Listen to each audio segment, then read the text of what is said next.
what's up, goobers? Okay, yeah, that was kind of a scare with the VPN being on. I'm gonna actually let me just add this to my notes. To do after stream, bypass VPN when doing OBS things. Okay, perfect. And I can hear myself on my iPad that's also streaming this, which is to just make sure everything's working correctly. Okay, awesome. What's up, goobers? So today we're gonna be tearing down this project that I made like 3 years ago.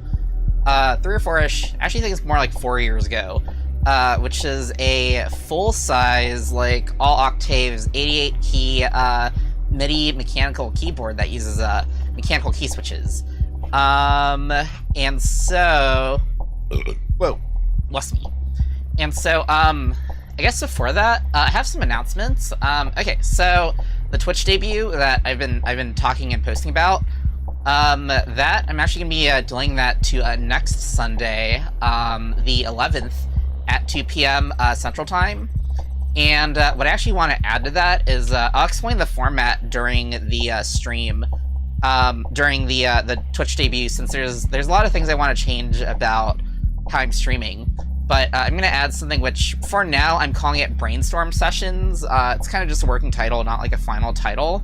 But, like, basically I'll be, like, going over, like, somewhere between like 3 to like 6 different projects I want to work on during the stream, and just like kind of brainstorming out the features, figuring out the specs, all that kind of stuff. So yeah, next Sunday's stream, that's gonna be not just the Twitch debut and like announcing the format changes, but it's also gonna be a brainstorm session that should be like maybe 3-ish hours long or something like that. Well, we'll see. But yeah, so I expect like the format changes and the Twitch debut stuff to be like maybe 30, 45-ish minutes, and then after that we'll just talk about like projects that I want to do and figure out the specs for them. Okay, and so next, I realize I haven't actually made the video that I said I make about Injection's electronics and software. So, because I'm not going to be streaming on this Sunday, I want to try to edit that video in time for that. There's a good chance, or not good chance, there's a chance that I might not get to it in time, but I'll try to target for that. So, no promises, but that's the intention. What else? I have to figure out what 2 more short projects or teardowns I want to do next week, next Tuesday and Thursday. I've just been like, I guess since my almost month-long break from streaming, I've been kind of just wanting to I guess just do some like shorter projects and teardowns, just to like kind of get the ball rolling again, take the rust off, because like a week that actually did feel pretty rusty on some of the streaming stuff. But yeah, let's see. So, I guess, yeah, well, we'll go to the project. Let me make sure the camera's in the right place before I start moving stuff around. Okay. Avatar view. Alright. Oh, where's my avatar? Hold on, let me go fix something, because my avatar is not showing up here. I'm still here, I promise I'm still here.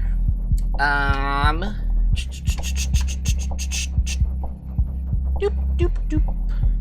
Why am I not showing up? I should be showing up.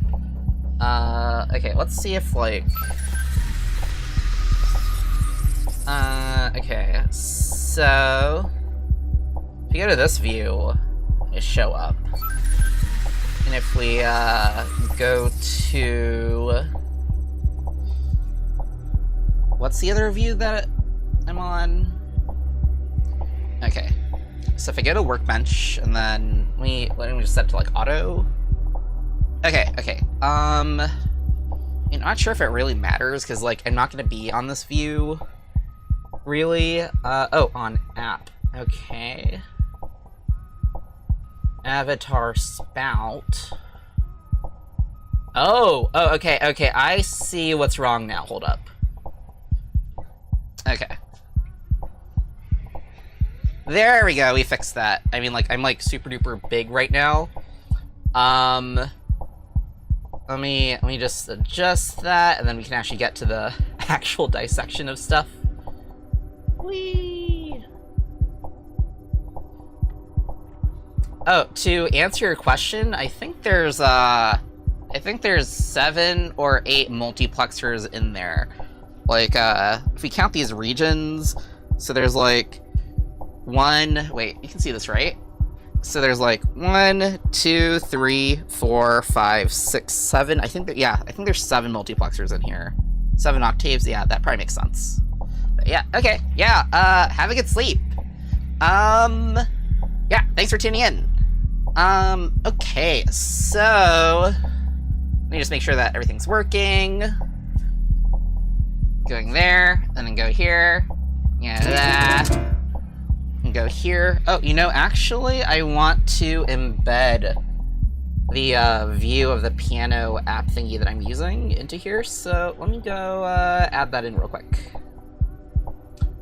Gonna add a window capture for Sforzando. I'm probably mispronouncing that really badly. And let's just put it up in this corner. Okay. Cool. Alright. So you should see that. Okay, awesome. Alright. So I think we're set up now. Yeah. So this is a project that I worked on about like 3-ish, 4-ish, probably closer to 4-ish years ago. And so it's a full-size MIDI mechanical piano keyboard. I mean, it looks like a piano, and yeah.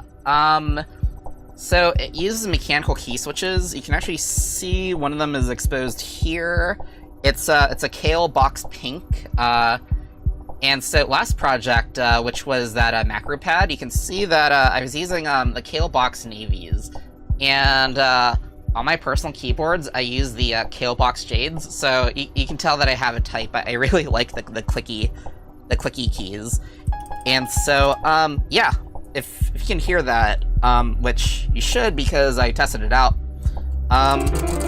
yeah, it can be used to like play piano sounds or like other virtual instruments.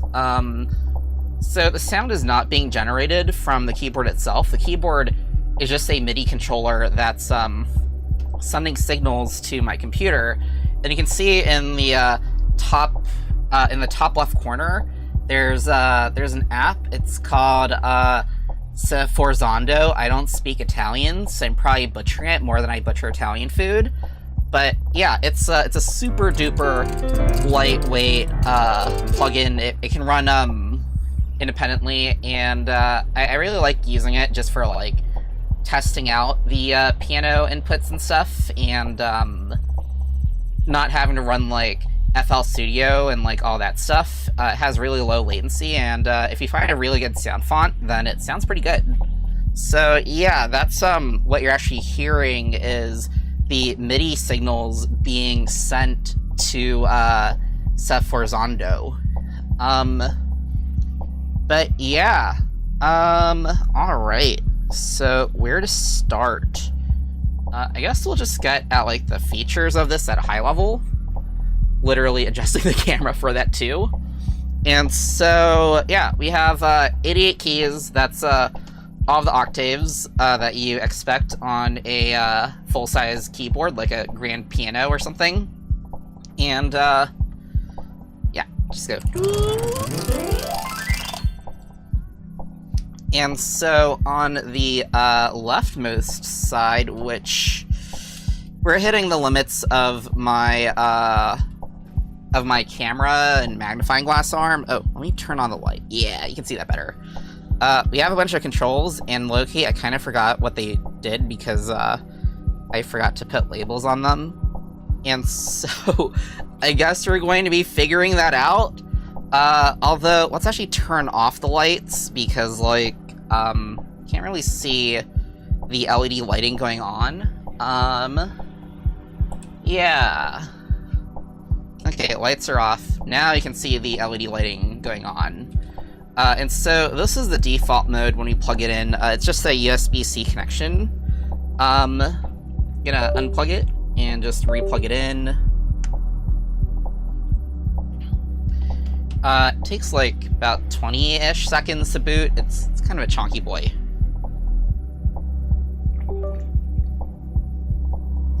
Yeah, let's see if Sub4Zondo automatically... Yeah, you can recognize it. And so, this is like the default mode where like, the, C key, which I guess is like kind of... Okay, low-key, I didn't take any music theory classes, so I kind of barely know what I'm talking about here.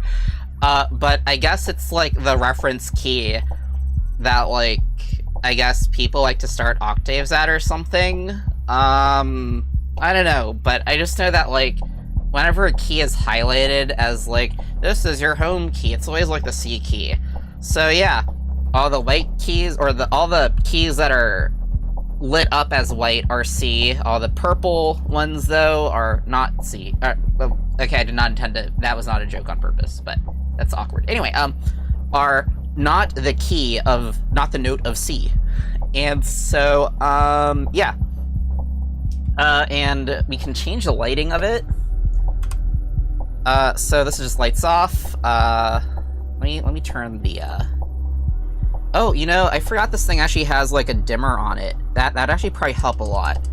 So let's just dim this to the point that you can see... Okay, yeah, so you can see the, RGB going on in here. And so this is just lights off, I guess, if you hate RGB, because you don't have any whimsy. And this is rainbow mode, because it's extra whimsical. It doesn't do anything useful, but it looks cool, and that's what matters. And then here, I believe, is, what is this mode? I forgot what this mode is, to be honest. And I actually don't even know where the code for this is. I'll have to, like, dig through some, software archives. Hold on, something disconnected. What? Disconnected. Okay, it's not in my trackers. Did this disconnect? Oh my gosh, I think this disconnected. That's annoying if it did, because I don't hear anything. Oh no, it disconnected for some reason. Okay, let's reboot.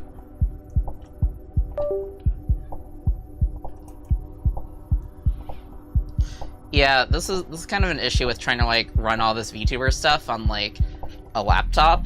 Is, the USB ports are just really fussy. Okay, so, yeah. And I'm actually, like, running this directly out of, like, one of the Framework 13's, ports. But okay, so, the features. So this, though, this highlights, I guess, what key you're in terms of, like, oh, my song is in, B flat or B sharp minor. I don't know if that actually exists, or this is a song that's in C major or something. And so I believe this is C major because it's all the white keys are highlighted. But yeah, we can toggle through. I think that red is major and blue is minor, and whichever key is, like, being highlighted tells you what note it is, and then, like, if it's blue, then it's minor, and if it's red, then it's major. Okay, hold up. I'm just gonna look up, like, a piano, keys chart, so that I know what it is. Like, I am not kidding. I don't know music theory shit like I should for all the tracks I've produced, but that's okay.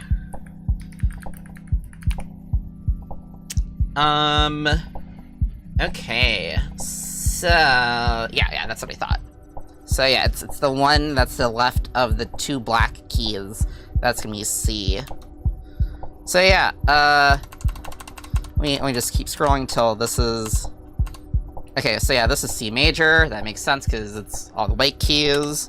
I guess this is C minor.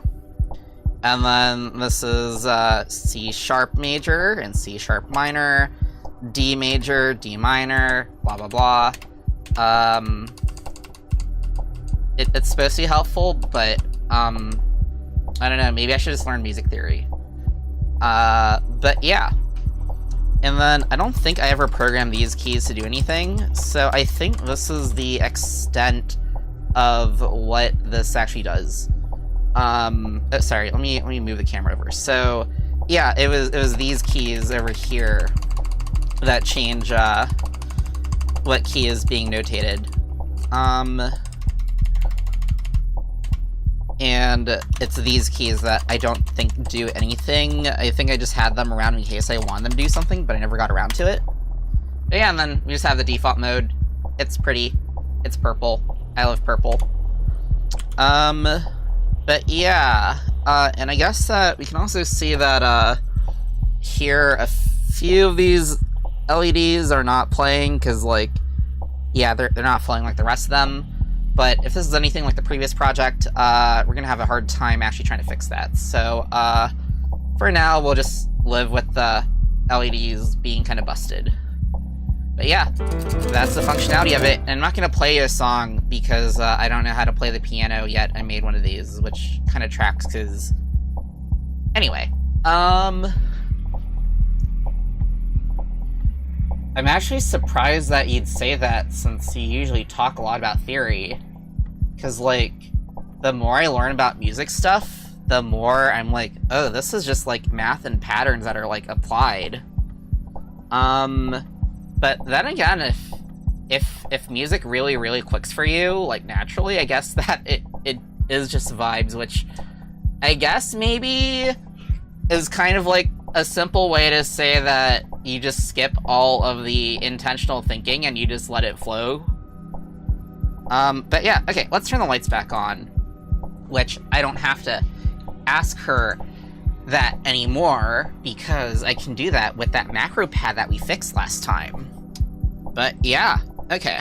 So let's get this at a high enough position. Also, I moved this arm, so it's super duper out of the way. The two changes that I made from the last stream was that, like, the this, like, magnifying glass ring light camera arm, it was first mounted, like, at the level of my desk, but now it's mounted, like, the mounting point is significantly higher than the desk, so it just kind of, like, goes across and then it droops down, and so I can, like, do a bunch of this stuff and it won't get in the way. The only thing that's really bumping into it is just, my, my face tracking rig thing. So that's pretty good. And, what else? Oh, yeah, you don't see the trackers on my wrists because I found the custom wrist mounts that I made, or I guess arm mounts, and now they're at my elbows, but, like, I guess because rotation's more important than position, it's still tracking relatively accurate. So, yeah, I have a lot more room, and I shouldn't be getting pissed off about bumping into stuff as much. It's really just my face that's bumping into stuff. But yeah, okay, so I need to find my square bit because I was weird and I used, like, square drive. Bless me. So yeah, just digging through that right now. Are you square? No, you're not square. There you are. Cool. Alright. Yeah, if someone can invent face tracking that, like, can follow me around a space and doesn't have this thing, like, sticking out, like, literally in front of my face, like, 8 inches or so, like 200 millimeters, that would be amazing. But yeah, okay, so I guess first let's talk about the key switches. So, not key switches, the keycaps. So this one's missing, and I'll just take off the rest of these, or not the rest of these, but, like, a couple of these. So there's a time when I got into, like, resin printing, and I actually sold my resin printer because it was super duper messy and a pain in the ass to, like, maintain, and do all the cleaning around it, and it used like a bunch of disposable gloves and paper towels and isopropyl alcohol, and I kind of hated it. So I sold it off, but I bought it originally because I wanted to try making like custom keycap profiles. And so the black keys are a little thicker than the white keys. And they have like a little hole so that the LED can shine through it. But yeah, these are resin printed. Let me put that back on. Yeah. And so yeah, and then I have like these stabilizers so that like it's not just being connected to like the keycap itself, or the keycap stem, or not keycap, the key switch stem.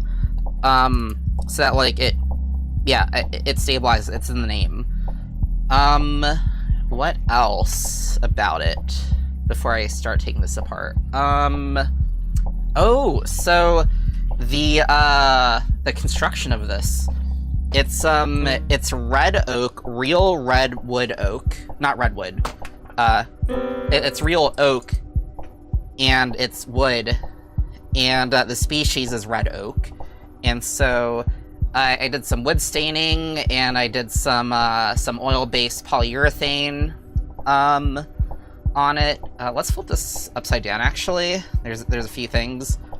So the bottom, these are TPU feet, which is not actually the best because even though TPU is flexible, it's not very grippy. If I had to redo this, I would definitely cast it out of like Vitaflex, which I use for robot combat wheels. But at the time, I didn't know about that, so it worked. This is the USB port. It uses USB-C, although that's actually not the port coming out of the microcontroller, which is a Teensy 4.1, I think. It's actually a like an adapter from micro USB to USB-C. Just because I during this time I was like in my convert everything to USB-C arc, that I even like took apart some older stuff, like an older Space Mouse and stuff, and I converted it to USB-C.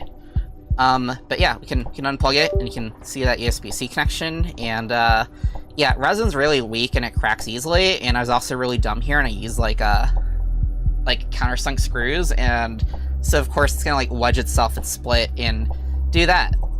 So yeah, don't do that. And you should probably not use resin for this use case either. Yeah, we're gonna let this reboot again. Oh, and so I think one of the favorite things I did here was the top of this is actually constructed out of, let's see, this won't reach all the way there, so I'll show the other end. And there goes my face rig bumping into the stuff. So this is not wood. Well, I mean, it's a little bit wood, but it's wood fill PLA. It's 3D printed, and there's a technique that I did to make it look like wood.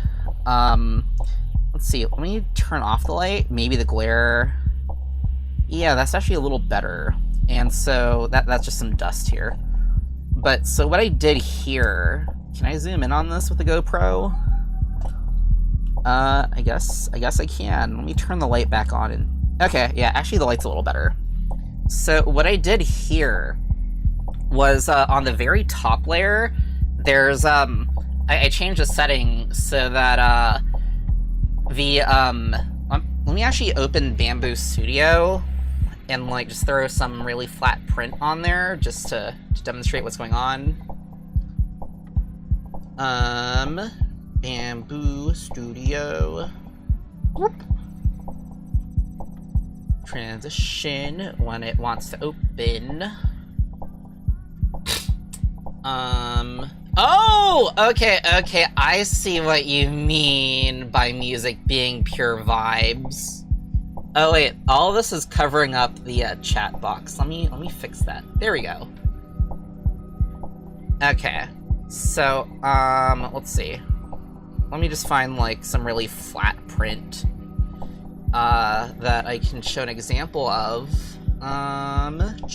3D objects. So there's that 3D objects folder that's in Windows, and lots of people complained about it, and I'm like, low-key, I actually love this because I actually make 3D models.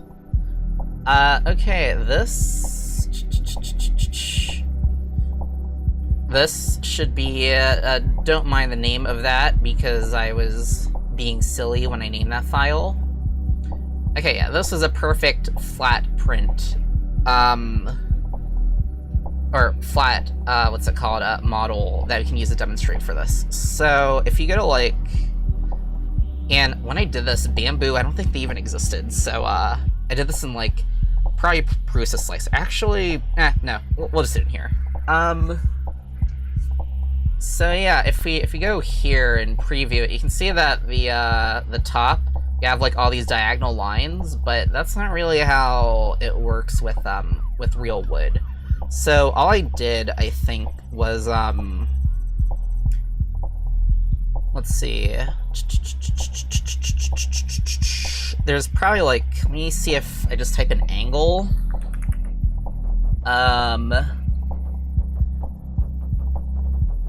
Oh, thanks for letting me know. Let me, oh, and that also hides that really sussy, that really sus,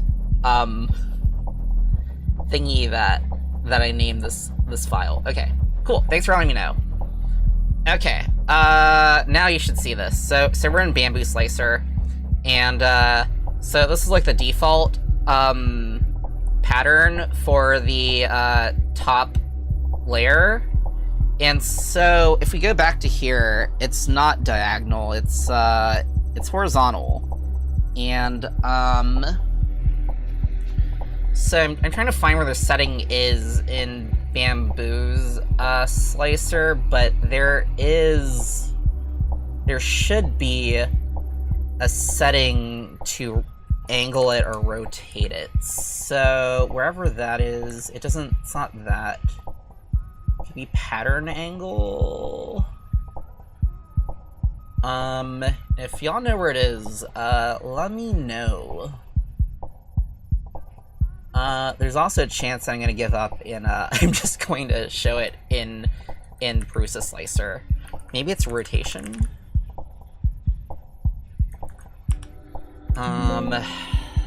It has to be where you can, like, select, like, lines versus, like, the thing that makes, like, a bunch of rings versus, like, a spirally pattern versus, like, other stuff. Be strength? Ah, here. Okay, so...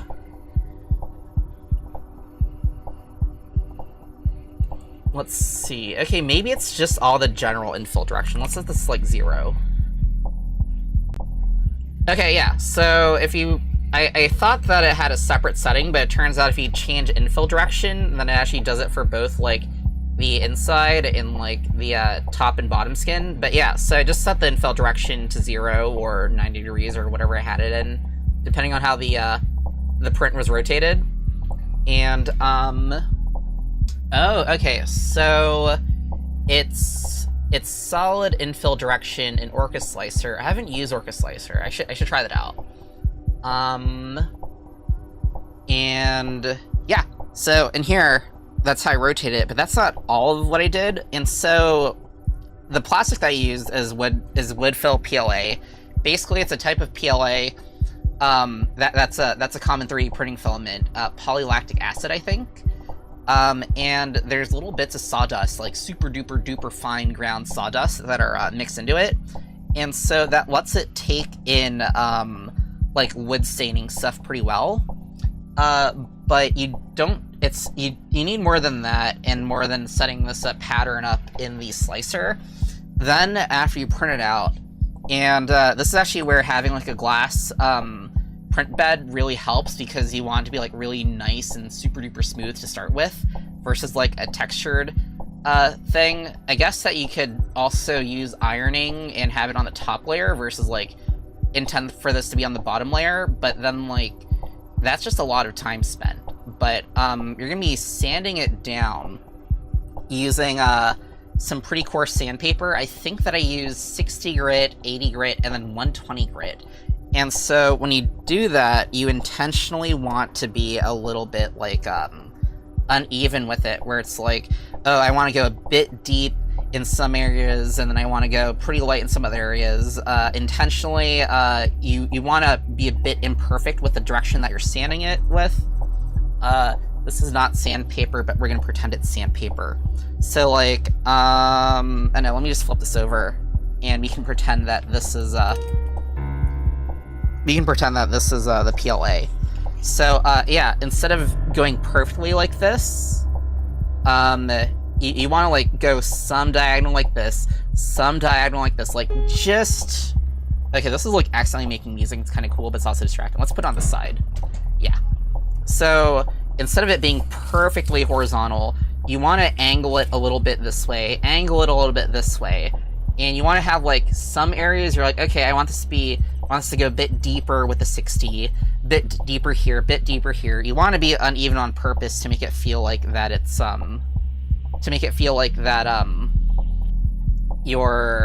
it's actually, like, organic wood grain and not, like, a machine perfect pattern.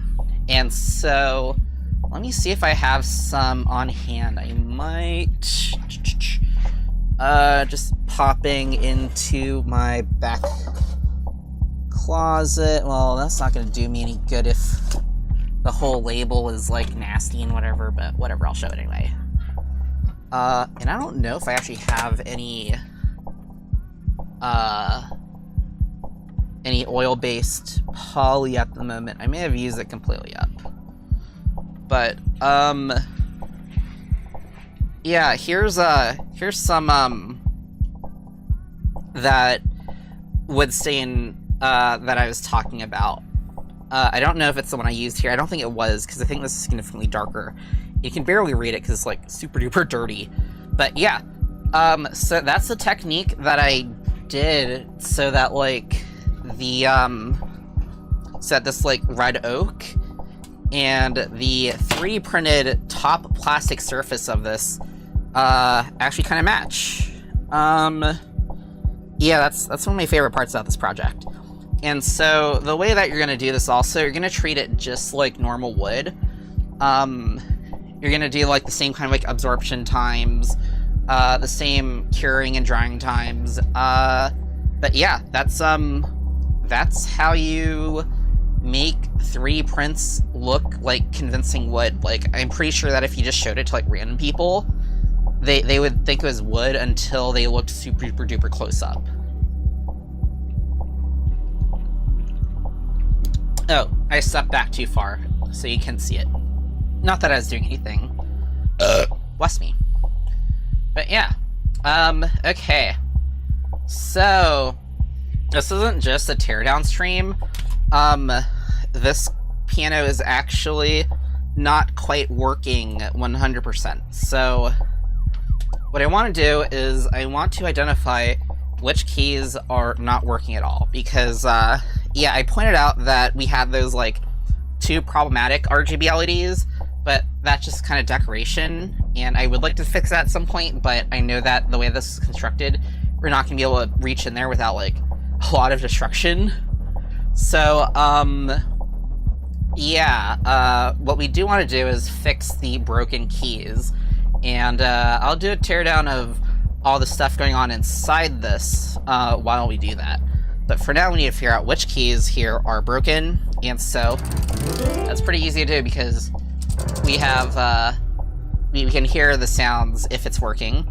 I know that this one's broken because I actually moved that key over, and so I think the easiest way to mark this would be just any keys that aren't working, we're just going to remove the keycap. Any keys that are working, we're going to keep it on. So yeah, let's do that. So I'm going to start off with the major keys. And I'm being really careful with these because they're resin, so they're pretty weak. I think I'm just going to try to find, like, a supplier on AliExpress that, like, will just sell me a bunch of, like, double-length keys for, like, super cheap without having to send me, like, the whole keycap set. But yeah, so that's broken.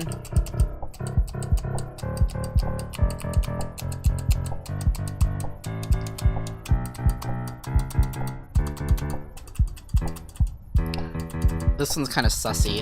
I have to figure out what's going on here. Oh. Well, it also pulled out the key switch. Oh yeah, I designed this to be hot swap, but that may actually be to its detriment. It's working better here right now, but we'll see what's going on anyway.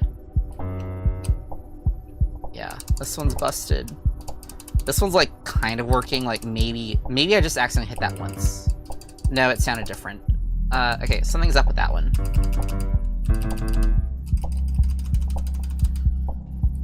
This one's pretty sus.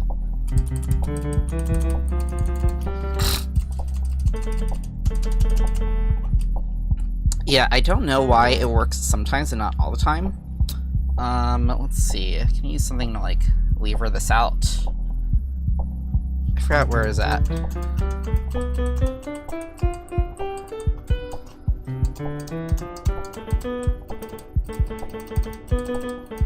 It was one of these, I think, because it was like one of the clusters of like 3, I think. I mean, I also haven't used this in a long time, so I wonder if maybe some of the switches, they might have like some corrosion on them that is just making them not make contact.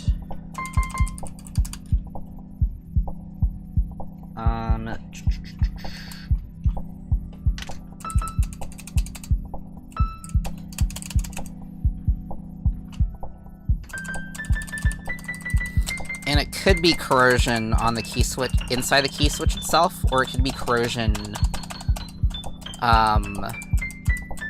where the leads connect to the hot swap connectors. So the issue that we had with that one key not working on the macro pad from a couple days ago is the wire just fully disconnected. But I have a feeling that's not going to be the case for all of these, because we have like intermittent functionality on some of these.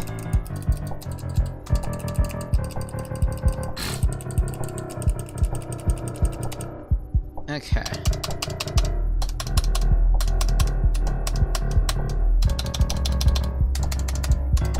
I wonder if real pianos get like this, where like they're kind of whack for like the first uses, and then you just have to like, yeah, this one's weird. It's going like most, but not all the time. This one's totally dead.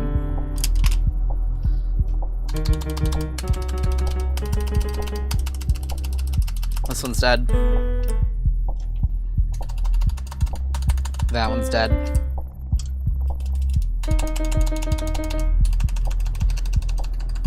That one's dead.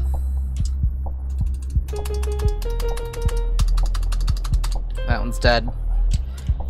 I have a feeling that a lot of these keys are gonna be dead, probably because there's like stress that's like a lot of the minor keys compared to the major keys. I have a feeling that a lot of them are gonna be dead because of like stress on the wiring.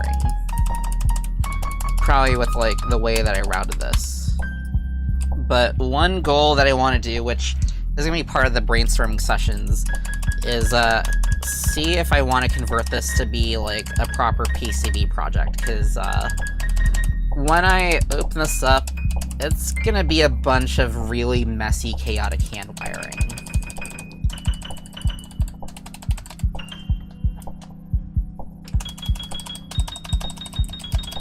Okay, cool. So yeah, that's almost half of the minor keys being pretty busted. Okay, let's double check all of the keys again.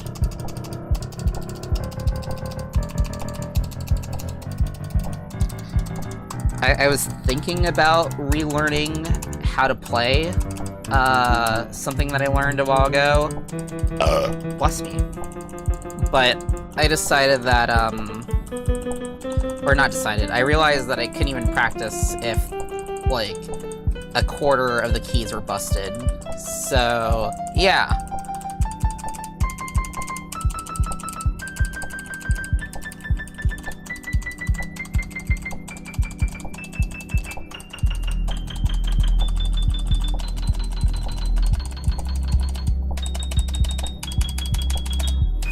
I saw this thing on Reddit. Someone was like, when I was a kid, I thought that, this is sus. I thought that, the black keys were used for funerals and the white keys were used for weddings. And, like, that's, like, perfect kid logic. That's, like, that's definitely the same energy as, like, cats get eaten by dogs, I guess. Yeah, I want this to be modular, too, because, like, this is really long, and that's, like, really cool. But, like, at the same time, it'd be nice to, like, maybe have it be, like, half length, and then you can, like, have the other half. Or just, like, maybe just have it by octave, and be like, okay, I just need to bring maybe, like, 4 octaves to my buddy's house, or to the hotel or something on the road, or whatever, on tour. Okay, that's intermittent. I don't know what's going on with a lot of these sucking, because, like, it can't be the keycaps themselves unless they got, like, a really bad batch somehow. Because, like, not keycaps, key switches. Because, like, I've bought so many Kalebox Jade switches since, like, they're my favorite.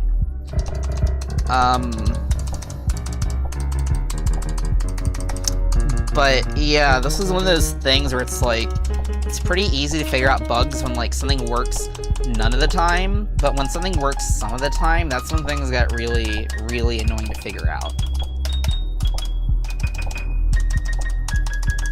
Okay. Yeah, I think we have all of the consistently working black keys, figured out.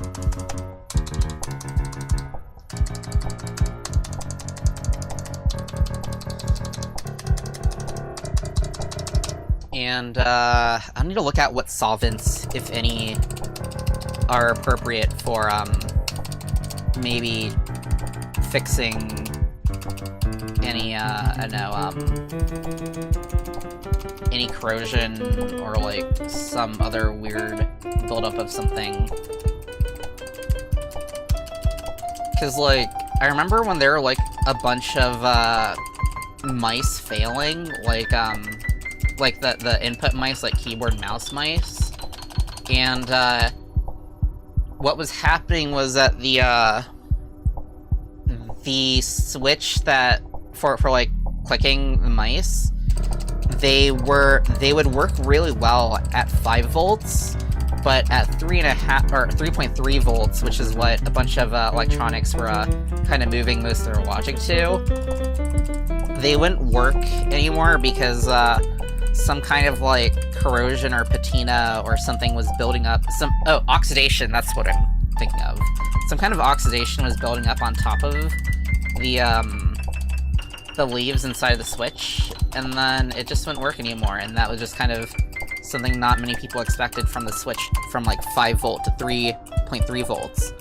And this is something that would take a long time. Like, it wasn't about, like, where and how much the keys were clicked, so you couldn't do the thing in the factory where you just, like, click a mouse or just, like, repeatedly click a button over and over and over until it dies. I think it just had to take time for that. But yeah, okay, I think we figured out which keys are busted. So yeah, let's move them out of the way because they are resin and therefore they are fragile, and if I drop a drill on them or something, then they will break off, and we already are missing 1 key. Okay, so I have to remember how this works, because, like, I don't know if I can take out, like, 1 module at a time, or if I have to just take it all off at the same time. But we'll probably get a better picture starting off at the end, I think, if my arm wants to cooperate. Or, you know, I'll just have this, like, super high up, so it doesn't really matter. And it keeps it out of the way. You don't need to anymore. And I'm also just gonna unplug it so that we don't get more annoying keyboard spam sounds. Let me get a dish. This is a Nintendo Switch Lite battery.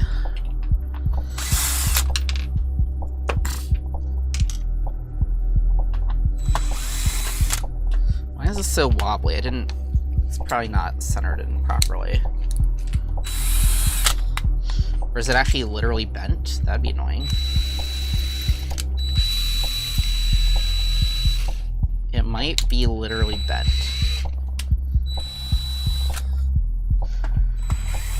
I can't work with that. Let me find a different bit.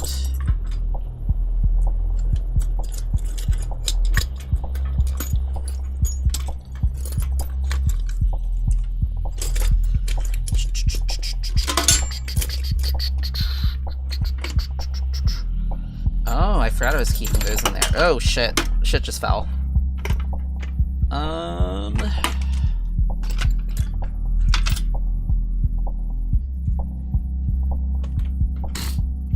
Okay, let's just grab one of these ones if I have a square bit. Square bits where you have triangle, we have a bunch of hex, they're squares. Are you the right size? You are the right size. Alright, cool. And I don't think anything's like in a weird position.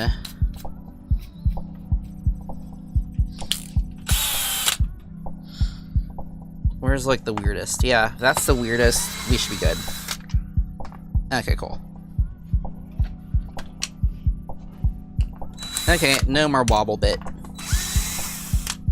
Let me know if like the drill sounds are like too loud. I did learn though not to talk while drilling because I know that the drill overcomes the microphone, or overcomes my voice. Okay, that should be enough to figure out. So this is literally nothing as I expected. And then here is one module of it. And yeah, it looks like that to service any of this, you have to take all this out. So let's do that. I'm gonna go use the bathroom real quick.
Okie dokes, I'm back.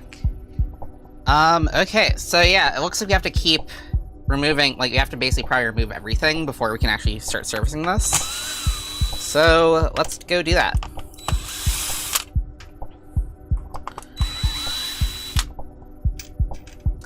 I need to look into, like, if they make wood screws that use Torx, because, like, Phillips head sucks. But, like, these like square head ones are really cool and competent, but also like they're just a weird bit. And if they had like torques, then that would be pretty easy, I guess, to standardize.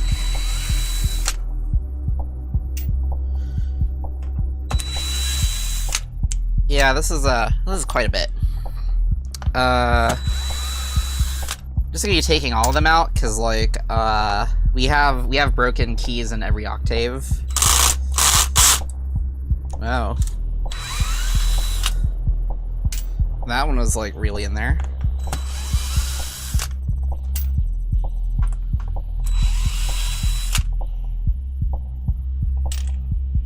Yeah, Torx is definitely my favorite. Hex is like second. Although honestly, if they had like Square on like, I think I only really like Hex more than Square because it's a lot more common. But if we actually had Square like just as much, I feel like it would like slip a lot less, but Torx is just really awesome. I do know that there are like Torx wood fasteners though. I've seen them like on random decks and stuff, IRL, but for some reason I don't see them very much like at the smaller sizes. Like for wood stuff, I only really see them at the hardware stores for like I guess decking and like other bigger projects. Okay, we're almost there. Why was I going back and forth the whole time? This is more efficient.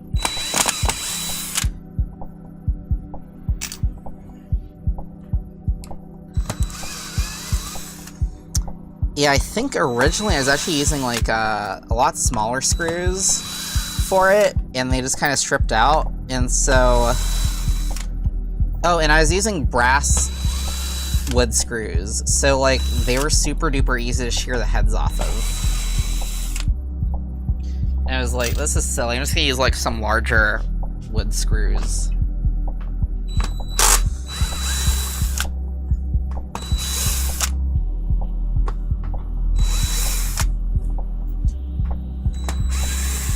But yeah, when I open this up, you'll see like what the natural color is of the both the oak and the PLA. Well, I guess you could already see that with that one piece here. So yeah, this is like the original color of it. This is before sanding and stuff. And you can compare the two. Is my ring light on? Oh, it was on. Yeah, you can see it in the reflection. So yeah. That's a pretty big difference. Okay, so this is out. And, I wonder if I use, like, any adhesives or something. If I did, that's gonna bite me in the ass. But, actually, I don't think it's adhesives. I think that really it's just, like, probably just some, like, leftover wood stain or, like, something... And it's just like kind of sticky, so like it's not. I guess that's technically adhesive, but it's not. It's not the intent. It's just like leftover stickiness from the finish. Move this out of the way so that we don't drop it on stuff. Okay, so let me go reposition this a bit. Okay, so I'm gonna try to peel it back like this. But let me turn the ring light brightness up. There we go. Yeah, so this is what's going on underneath it. So the white PLA is just normal PLA. That's not any wood fill stuff. But yeah, it's very similar construction to the macro pad, just slightly different arrangement. But yeah, I guess, where do you want to go from here? I think probably the easiest thing is, for some reason I decided to, like, stick these down into here. Well, these do have connectors, so I think it's probably easiest if we just, like, go one by one and unplug the connectors, instead of, like, try to flip everything over at once. Because that just kind of sounds like we're asking to, like, disconnect a lot more things and ruin it even further. So that's the easiest way for me to do this. Yeah, I guess just slide it like that. Okay, yeah. And then we can also count the number of multiplexers, which it looks like I'm not using a multiplexer per octave. I thought I was, but considering the multiplexer each has like 16 inputs, then like that would not be efficient use of it. Since each octave has like what, 12 keys? Okay. Now the good thing is that none of the LEDs are disconnected. I think a couple are just worn out. Oh, and we can actually see this one has fallen off a bit. So I can show kind of the inside of that. But let's see. So I think my first intuition is that I want to take like a wire that goes to ground or something, and I just want to like touch it to each of the little pin outs on the connectors, and then we'll be able to diagnose for sure if it's something going on somewhere in the switch circuit itself, whether that's the key switch itself, or if that's the if it's a key switch, if it's the leads and the hot swap thingies, or something along that pipeline, or if it's actually something wrong with like the multiplexers. It shouldn't be the programming since I haven't touched it in ages. So I think with that, let me just get a multimeter. Yeah, actually, let me also just disconnect. No, I don't want to do that. That seems like too much work remembering that. We just got a multimeter and confirm that ground is common for all of those. Continuity.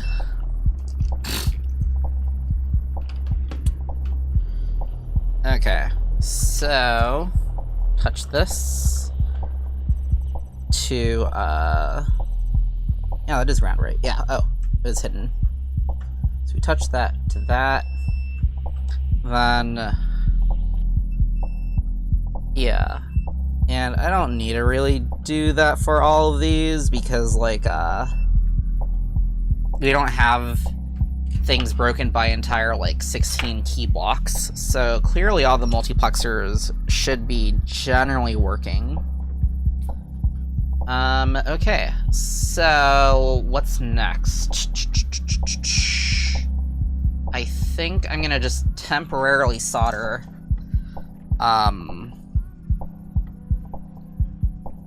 up to ground, because the way that this works is that each key switch is closing ground to like some pin on the multiplexer, and that's poggers. That made no sense. What does it do? So yeah, that just completes the circuit, tells it, hey, this button is pressed, and yeah, so let me just grab some like this spare wire, and so I'm going to just connect one end to ground, just like everything else, and then touch it to every single little pin, and we should hear a piano sound come out of that.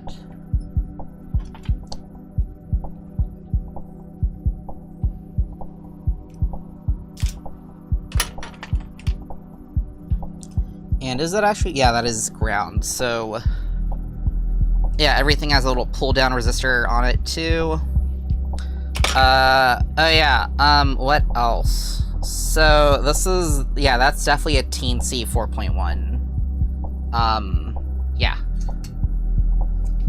Okay, so turning on the soldering iron. Let's get this up to 420 blaze it. Or close enough to that. Getting out the Omnifixo.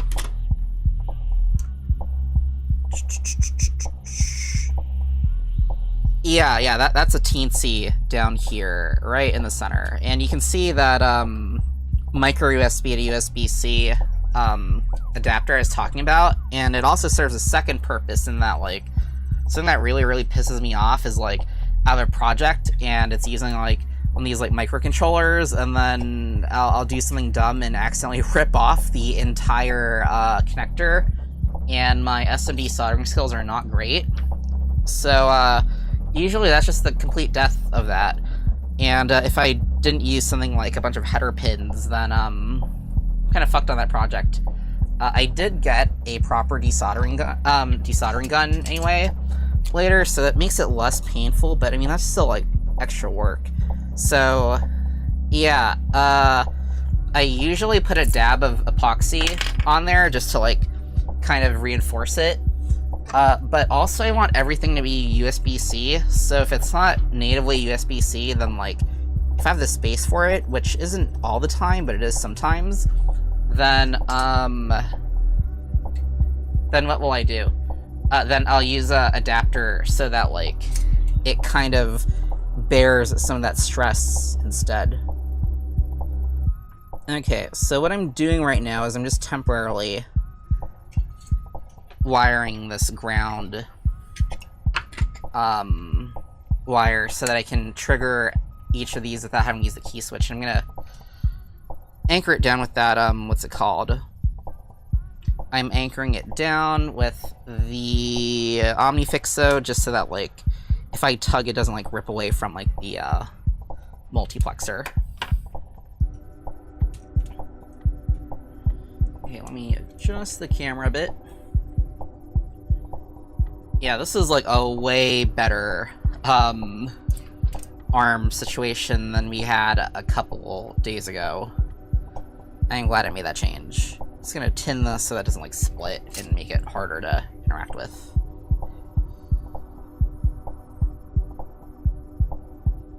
Alright, cool. And then let's just plug in to USB again. Well. Okay. Should hear some dudoops in a bit.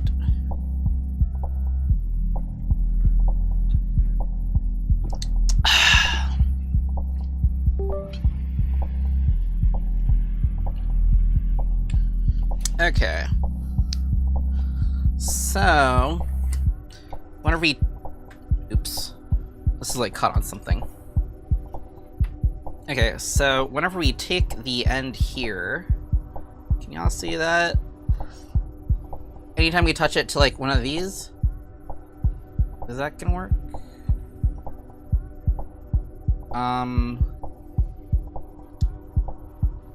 That was the hope. Oh, no, I'm dumb. No, that's not gonna work because everything's already pulled down to ground. No, we want to wire this up to, high voltage instead. Whatever that was. Okay.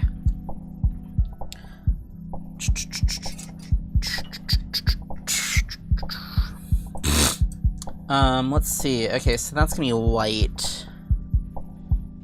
And is white shared between the LEDs? Bless me. Is white shared between the LEDs and the key switches? We can check with the continuity test again.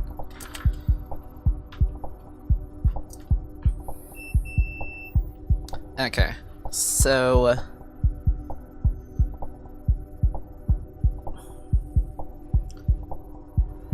Oop. And where's white here going to?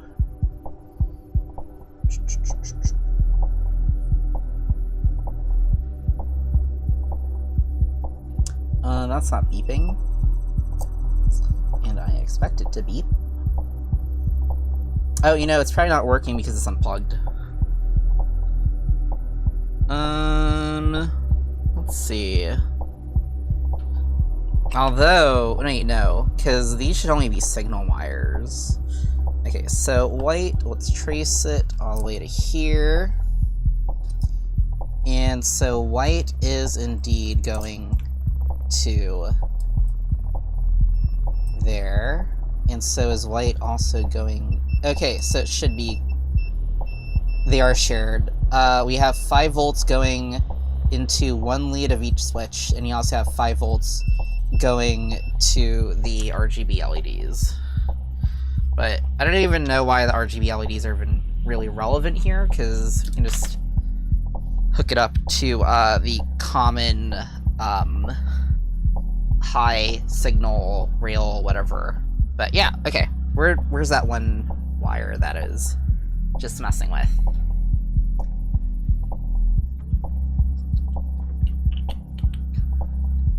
It's a bit confusing that the color scheme that I picked for it was black, because it's meant to be... I thought it was gonna be ground, but it turns out it's actually 5 volts. But it's whatever. Okay, so wherever 5 volts is... And we can just connect it directly to here. Oh man, you can see some like really weird, awkward techniques I'm doing here. Like, I think I actually completely lacked a 90-degree female header pin thing, so I just like took like a male 90-degree header pin and then I soldered these female ones to it, but that is possibly also a point of failure that we might have to examine closely. But yeah, oh shit, I did that while it was plugged in. That's not great. But, you know, maybe it'll still work. Perfect, okay, yeah. So this is actually what I wanted to do. And we can actually turn the lights out, because we can see the LEDs interact with it. Alexa, lights off.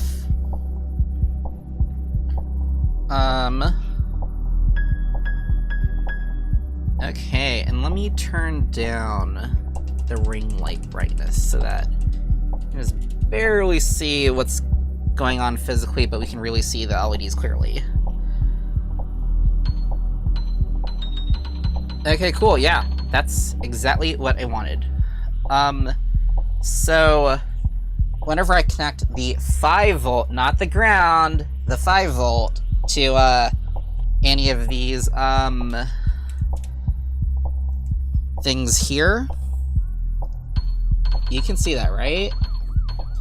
Then that should trigger a key.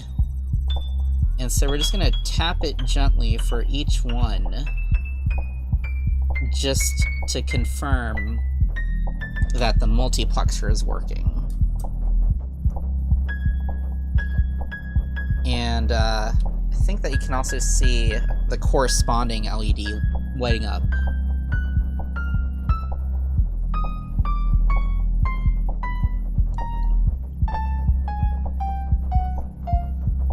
Alright, we're all good on that one.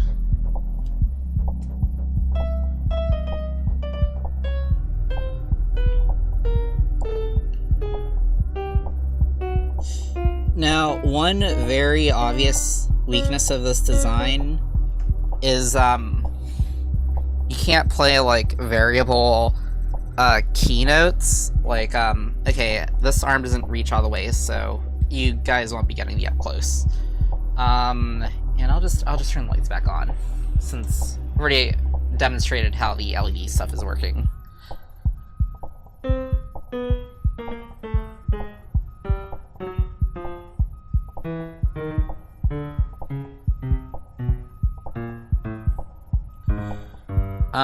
I forgot what I was talking about, but, yeah, it looks like this is confirming my intuition that the multiplexers are all working exactly as they should be working.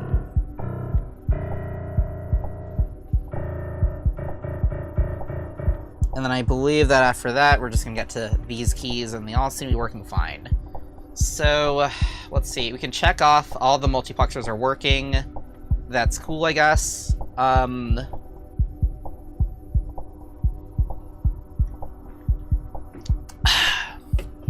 And then I believe that these are all going to the multiplexers also, so we can probably imply that none of these are the points of failure. So everything wacky going on is going on up here, which it's nice that we've isolated that, but unfortunately it's the annoying half of this thing to work on because it's on the other side. So without damaging it, I'm going to try to flip it over. I think we can also... I'm going to unplug it, by the way. I'm also going to unsolder that.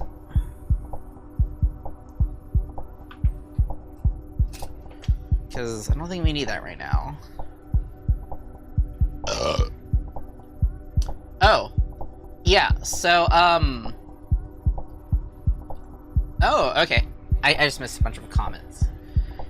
Yeah, I was looking at triplexing, and I'm like, I think I just want to use normal multiplexers, because I think that solves... Wait, oh, did my mouth stop? Test, 1, 2, 3. Why is my mouth tracking broken? Let me fix... Or is my face tracking broken? Okay, there we go. Okay, so, yeah,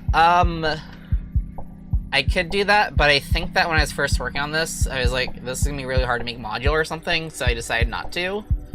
Okay, so I can actually play multiple notes at once. The issue is I can't do, I guess, variable press, like, I can't do, like, a soft note play versus, like, a hard note play. It's all gonna be the exact same.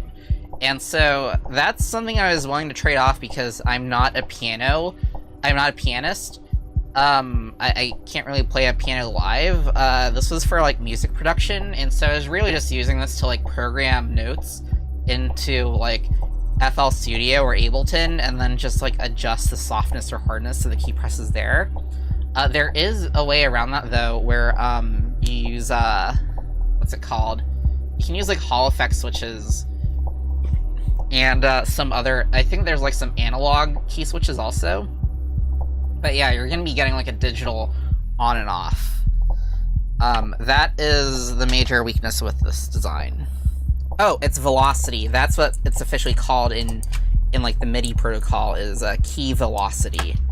Although, it's probably more accurate to call it, like, pressure or force, but it's technically called velocity in the programming.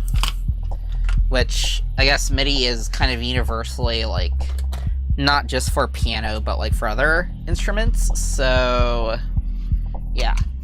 Okay, so let's flip this over. That went over a lot smoother than I was worried about it being, but now we can actually mess with these individually. So, what's going on here? Let's plug it back in with the piano sounds, and hope it still works and I didn't break it somehow.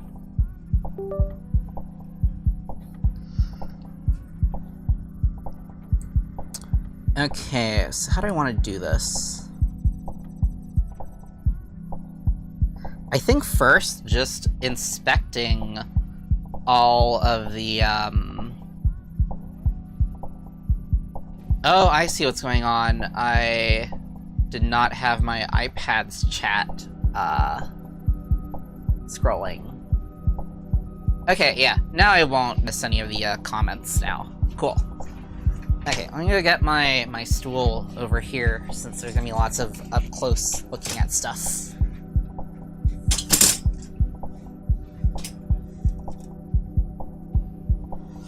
But yeah, I think now it's basically just inspecting these, comparing, because what we did was, we removed all of the, and none of these are gonna work right now because they're all unplugged, but, like, I removed all the not working, keys, caps, so we'll be able to narrow down what is disconnected.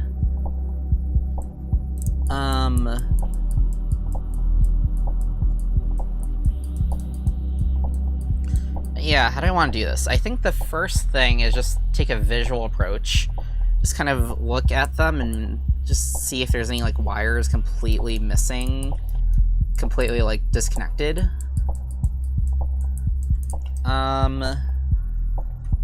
So nothing... So that's not disconnected. This one is not disconnected either. Well...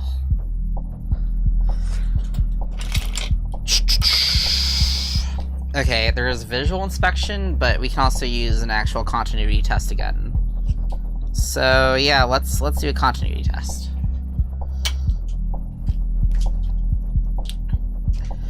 I got like these alligator clip multimeter leads recently, so that should be pretty poggers. But yeah, let's find a nice, neat 5-volt source to connect this to. How about maybe you right there? Let me push this up so that y'all can actually see this, because right now it's at the edge.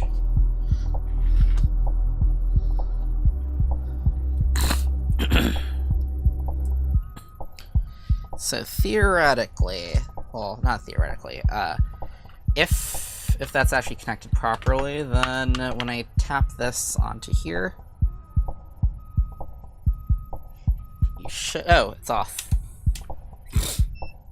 Okay. I wonder if these are like, if I coated them with epoxy or something. But we do need to glue this back on, though. But, okay, I guess that works. So, we can just make sure...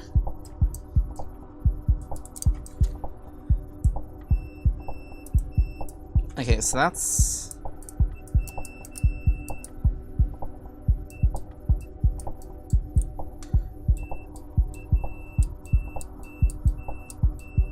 Okay.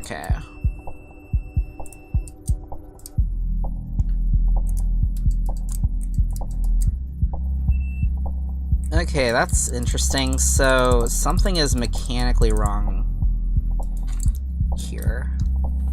So, I'm just gonna pop this out.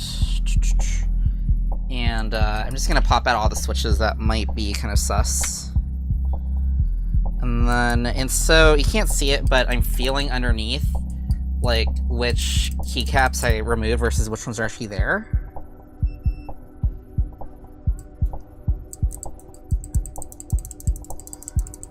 Okay, so something's definitely wrong with either the switches themselves or the hot swap connectors, because we're not getting any beeps when I'm playing with the switch from, like,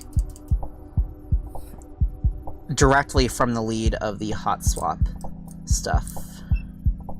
Because, like, here, that's the 5-volt line that should always be on, regardless if I'm pushing it. And then here, we should be hearing a beep whenever I click the switch.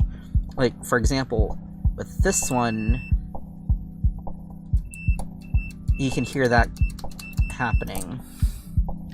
So, problem exists either at the hot swap switch, not hot swap switch, the hot swap connector, or at the key switch itself. I'm surprised. I was expecting disconnected wires, not sussy switches or sussy hot swap leads.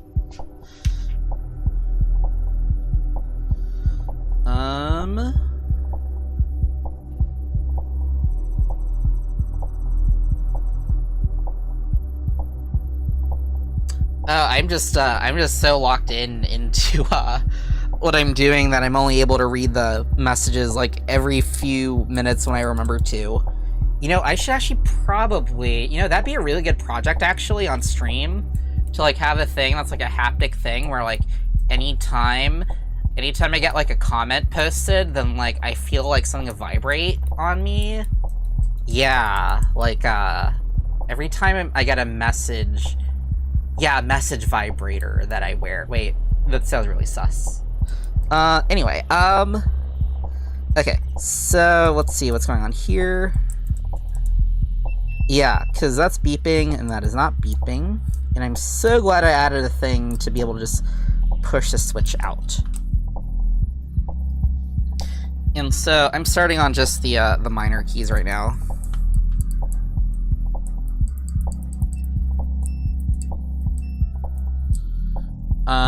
And then I'm gonna have to research. Okay, so my two theories are that either something's really fucked up with the switches themselves, which would really surprise me because I've been very happy with the Kale box switch series.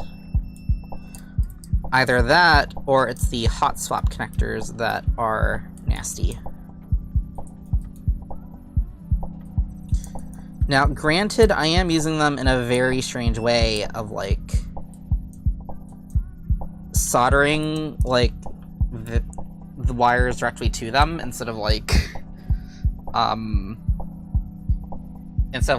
them... I think they're actually meant for surface mount, stuff on, like, actual PCBs. But that is one of the projects I want to do, which is, rebuild this, but with, like, proper PCBs instead of like this mess of wiring, which happens when you don't know PCB design. Yeah, it's the same story for every single one of these. Something is wrong with either a hot swap connection or the leads or the switch itself. So we're gonna pop out everything. I don't want to make assumptions though that every single one has this problem, because there really could just be a loose wire somewhere. It's also a good thing that I have like a bajillion switches that I can just replace them with.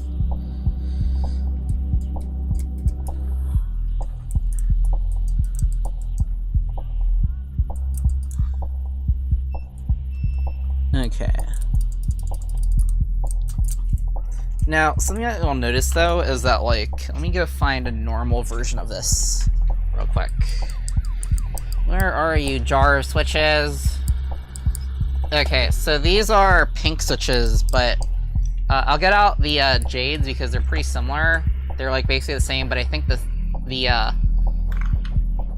I think that the click bar is, like, just slightly different. But yeah, so these are the ones I'm using, and they're actually the Crystal Edition because the bottom half of the housing is clear. And these are the normal ones because the bottom half of the housing is white. So I said that I've been very happy with the Kale box switches, but it is possible that the crystals are doing something weird. I don't know what it is, but maybe. I don't know, we're gonna figure that out. I'm probably gonna make like a switch tester thing and just see if... No, I think I actually made a switch tester ages ago. Yeah. Anyway, I'll go dig for that later, but for now, we're just gonna plop out all the switches that are nasty. But yeah, okay. So I think that's all of it for the minor keys. Let's go to the major keys. All those are good. Where is it? Here. Okay. Where did I put that lead? There it is.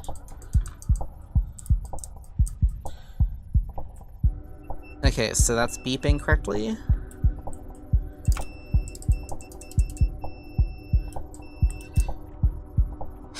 What my guess right now is, there's probably some oxidation on these switches, and they're unhappy. Because, like, for some of these, if I just keep clicking them over and over, then they'll eventually be fixed, but for others, they're, like, kind of permanently messed up. but I think if we replace these with, like, some other switch... You know, that's actually really interesting. Hold on. Let me take out the rest of the broken ones as we go, but I think I'm noticing a pattern here.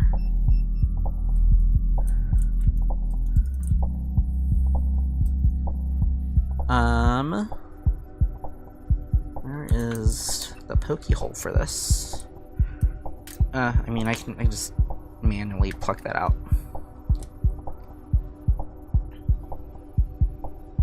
I'm noticing a pattern for sure. Hot swap may not have been the way to go with this. Okay.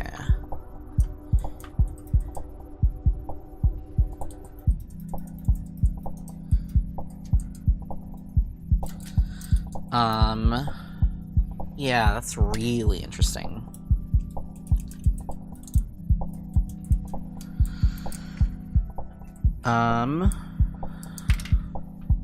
I didn't even test that one.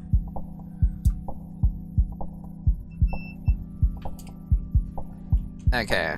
Okay, so yeah, that's, I think, all of the busted switches. Let me flip these over and just make sure. Oh no, it's not.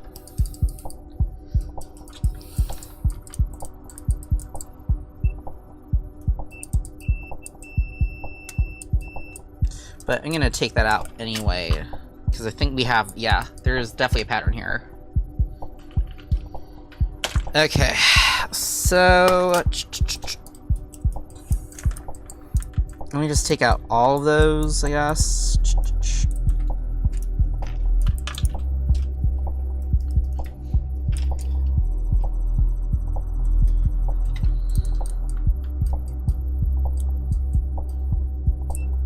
I'm not sure how I missed those.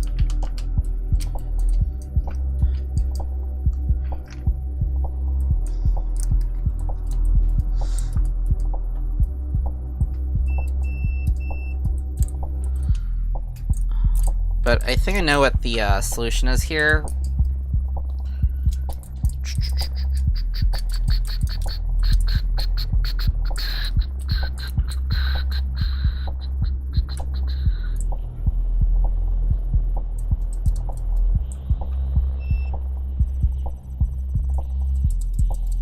Yeah.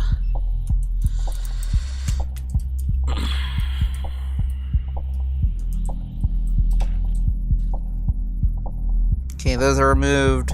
This one, there's one that's kind of sussy here. That needs removal. Okay, so literally every single one of these, we have continuity on that one rail. And we don't have continuity when we actually close the switch. So every single broken switch here has the exact same problem, and I think I know what's going on here. Let me flip these over so that we can get some space again. And unplug this, because we don't need it plugged in right now. And if it's still plugged in, then that's like kind of incurring some risk about like shorting something and destroying the whole thing. Whoa, bless me.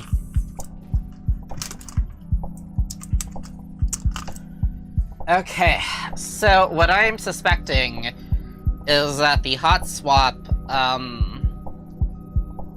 sockets, that's the word I was looking for. The hot swap sockets, there's something causing the leads to corrode.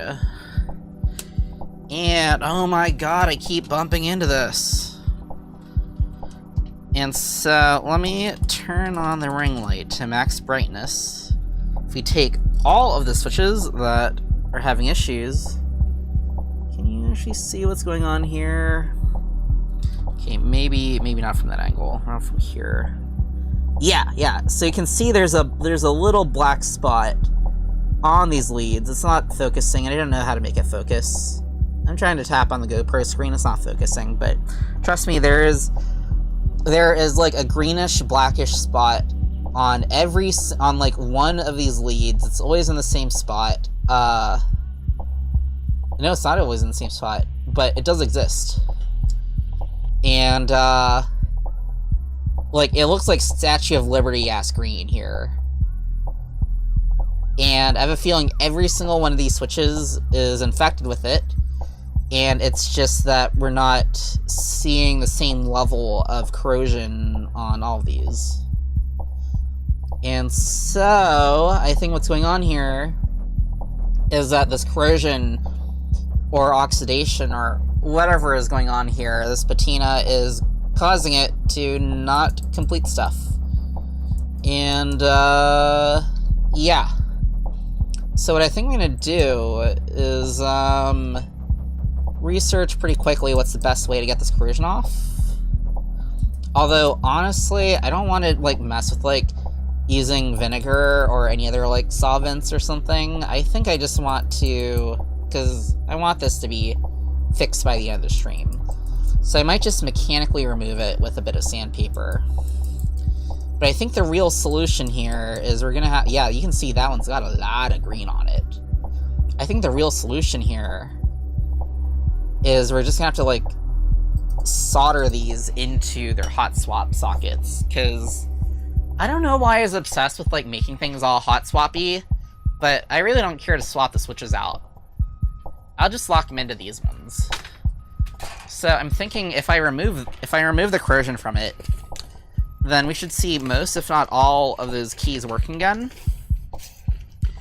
And that'd be nice. So I'm off screen right now because I'm getting some sandpaper out of my little sandpaper folder. But yeah. Oh. All right. Yeah. Have a good sleep. Yeah. Thanks for sticking around. I'm gonna try the Q-tip in IPA actually. Let me go get my Q-tips. Doop, doop, doop. Oop.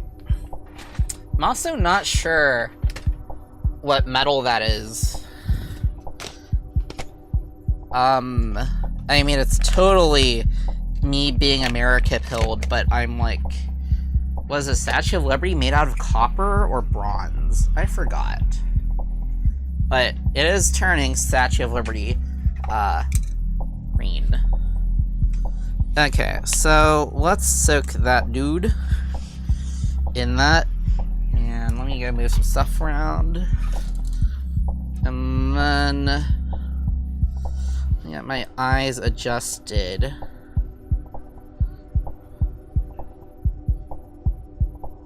Okay, so not you. Let's see what's going on here.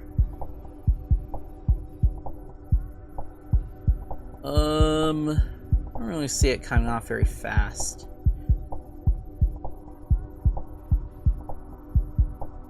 Let me just try it mechanically. Moving it with some sandpaper. Okay. I think the sandpaper is going faster, so yeah, I'm gonna go with that. But yeah. I think the solution, which is gonna be pretty tedious, but that's okay, I'm here for the long haul, is, what's the best way to do this? Yeah, I think that's actually probably the best way to do this.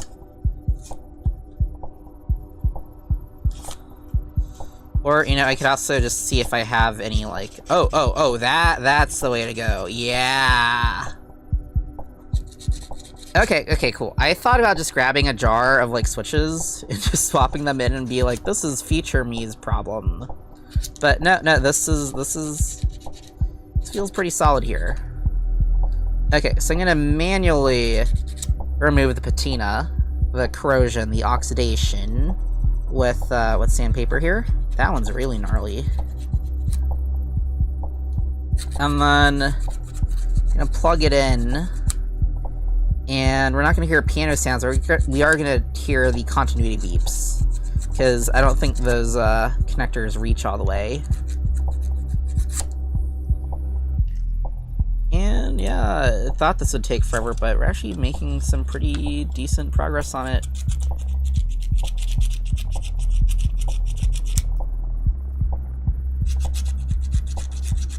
And then I think we're just gonna have to solder every single one in permanently. That's okay.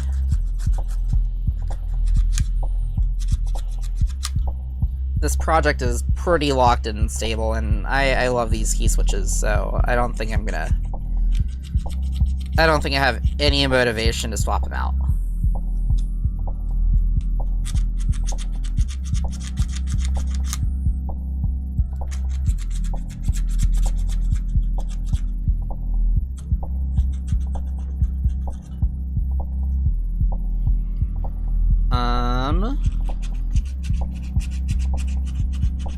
Yeah.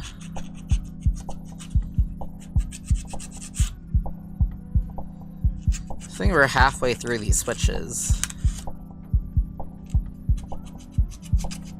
Doop, doop, doop.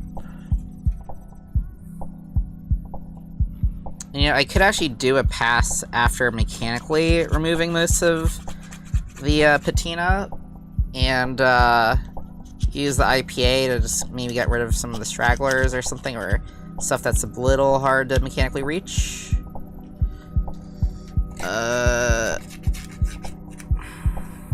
I'm surprised though. Why would this see issues with like the hot swap connectors? Is this like an issue that most keyboards with hot swap connectors have, or is this something that I have uniquely?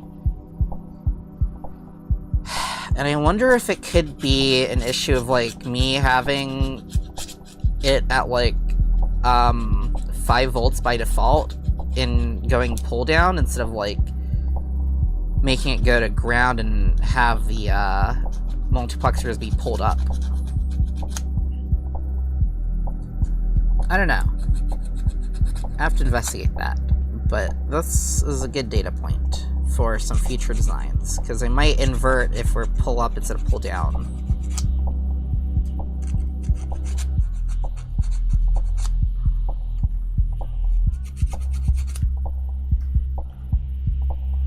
I feel like this is one of those things that like you don't really get taught in like double E classes in college. This is kind of one of those things that you just kind of learn in like real world application. My hands are cramping. And we are not halfway through it. I thought we were halfway through it. Okay, I guess maybe now we're halfway through it.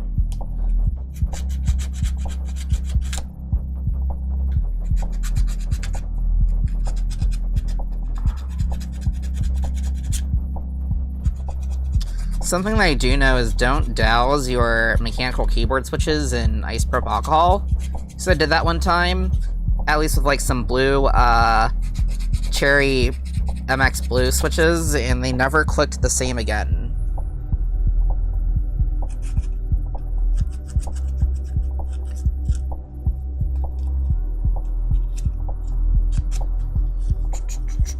Let's go with this edge. This might be better if I use like one of those like nail file. Oh wait, I have a whole thing of files. Let's try that.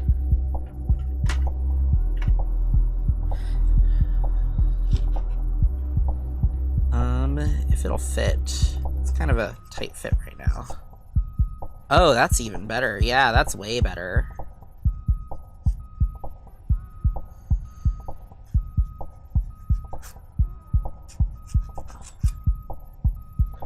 Okay.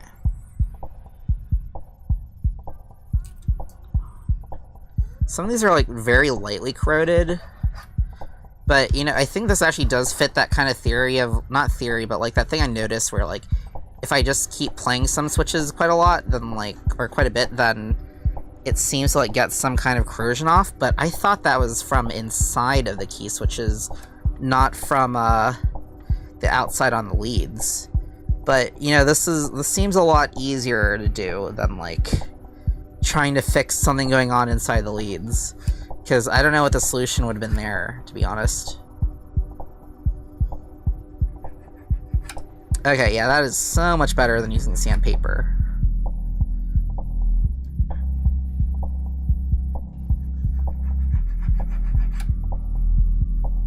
Whee!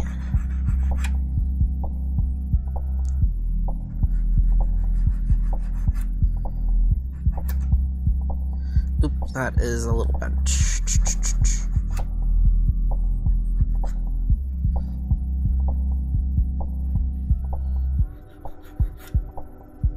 Oh man, that is nice and shiny.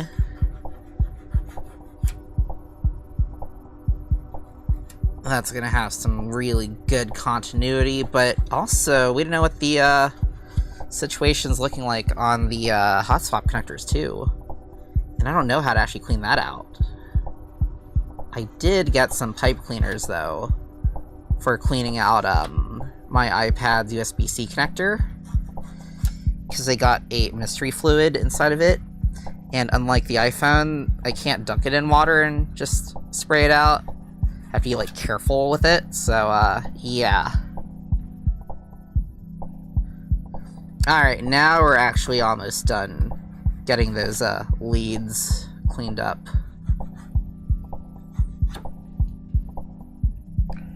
Doop doop doop doop doop.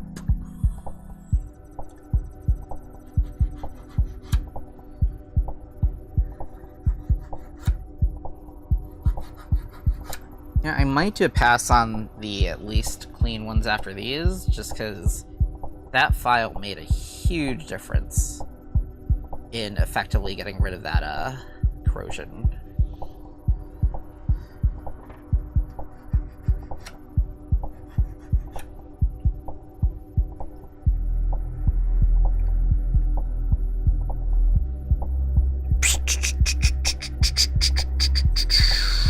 Whew, that is so shiny. I am happy about that.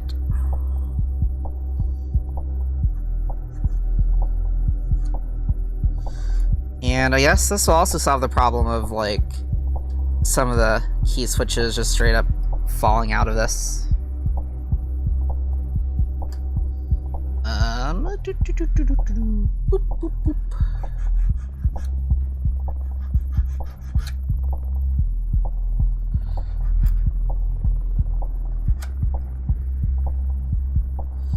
Yeah, this should definitely help at least. Oh yeah, that's a lot of patina removed from that one.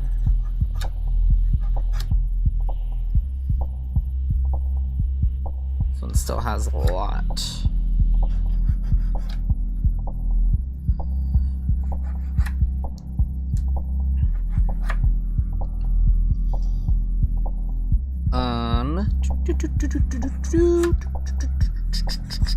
Repetitive task. Repetitive task. Task is being repeated, but that's okay, we're almost done.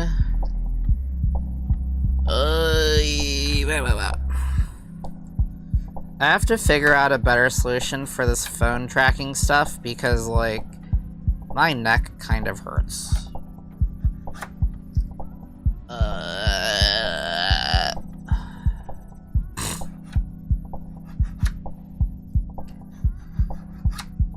Bloop, bloop, bloop, bloop, bloop.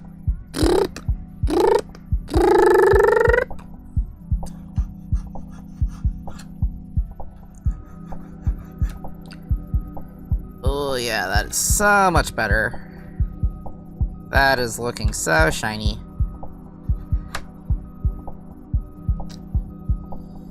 Doop, doop, doop, doop, doop.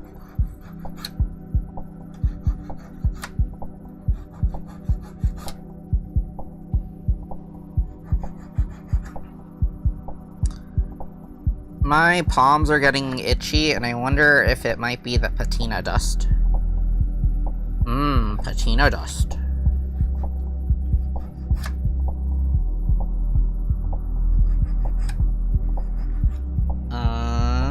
Okay, and last one. Cool. Well, that worked. Awesome. Okay. So, I don't think I want to get out the multimeter and stuff. I think I just want to, like, plug these back in and...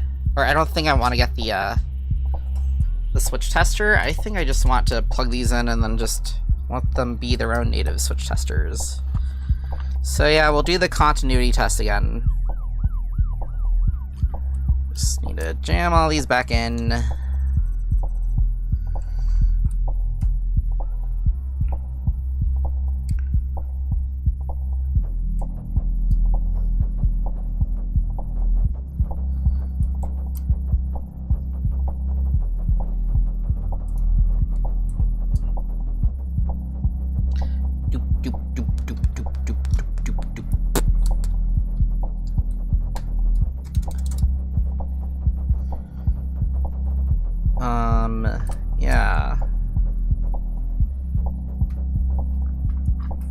And then if that's the case, I think that the solution is just literally solder all these into the hot swap connectors.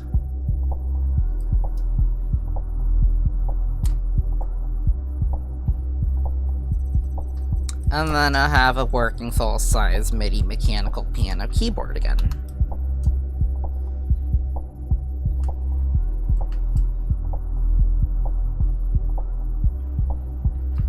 Doop, doop, doop. Doop, doop, doop.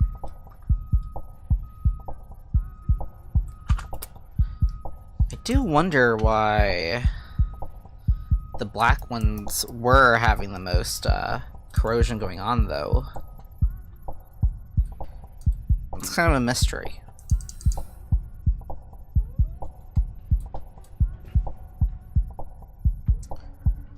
I think also unplugging and replugging these in and reseating them is definitely going to, like, remove some of the patina off of... Wait, where are the pipe cleaners that I got literally today? Because that could be awesome in case this is not enough. Well, I'll worry about that later. Okay. I am missing a switch. Here is the missing switch. And I'm gonna guess I didn't clean the patina off of that one. It doesn't actually have anything messy going on with it. But, okay. There you go. Okay.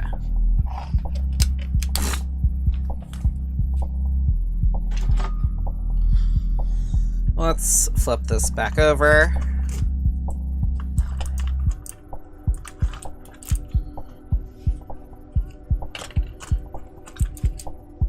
Doop, doop, doop, doop, doop.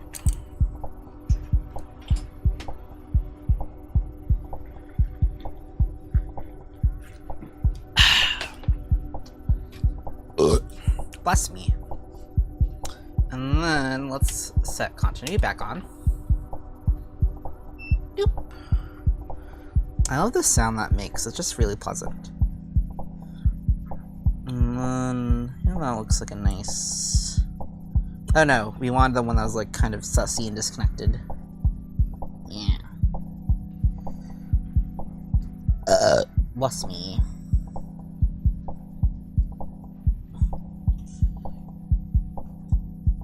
Okay.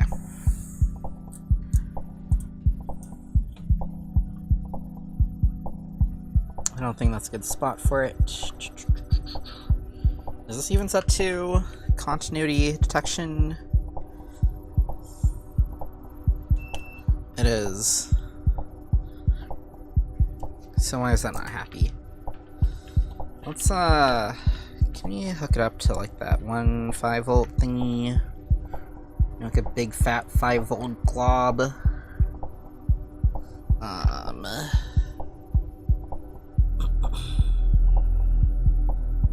Maybe there? Okay, cool. Alright, let's test out those hopefully fixed switches now.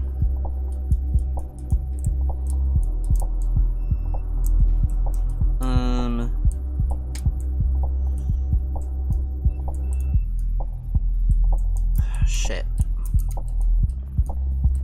I don't think that was enough.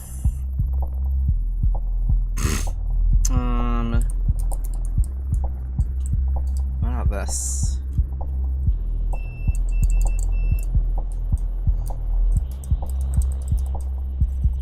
Okay, let's push that one out and just see what's going on here. If we just like touch this to one of these and then... Oh, well that makes sense. It wasn't actually plugged in the first place. The lead was smushed. Okay, well, I'm glad that's fixed, or solved at least.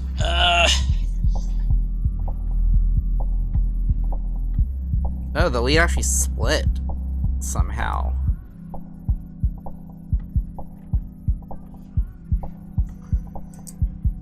Let's. Oh, I keep dropping stuff. Okay, let's get you back in there.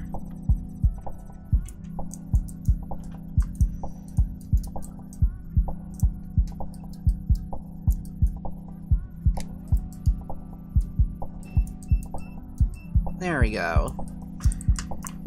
So, let's see. First, I guess let's just make sure that all of the switches that we reseated are working. And if they are, I'm gonna solder them in and then see. Yeah. Okay, so I think that one, it wasn't that something was still corroded. I think it was just the bent lead. And everything else we should get a pretty clean response from.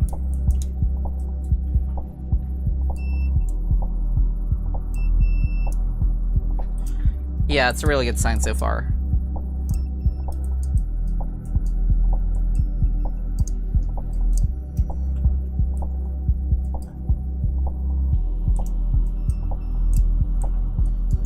Okay, this side.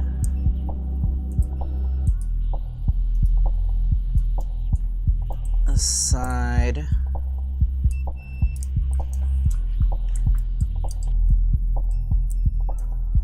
Yeah, this is all a really good sign so far. Oh, something just ripped. What's going on here? What were you connected to?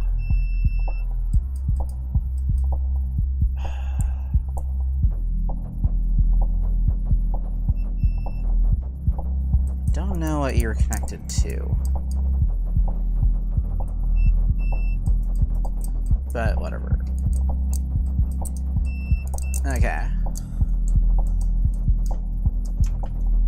My neck hurts a little.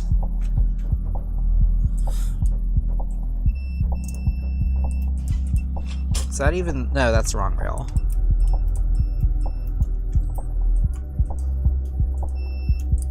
Okay, so far everything is actually starting to work again. That's nice.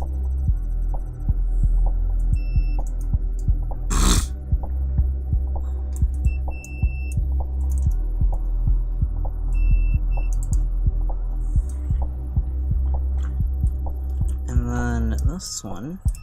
Yeah, so all the leads that we cleaned, they work now. So let me see how viable it is for us to actually like solder in all of those leads now. You have a flux pen at least. That's gonna make things a lot easier. But I guess I'll just start at like this end because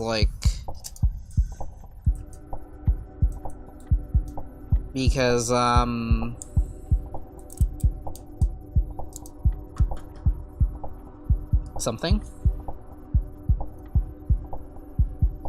I don't know if this is actually feasible because it's pretty hard to reach in.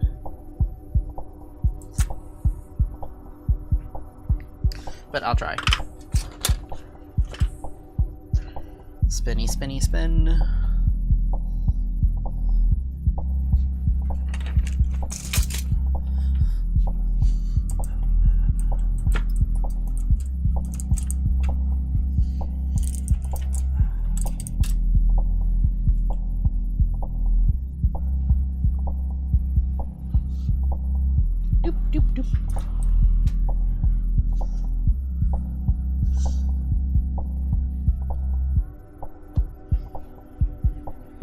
Oh, you know, it could actually be maybe proximity to a bunch of like copper wire. I don't know if it works like that. It sounds like it'd work like that.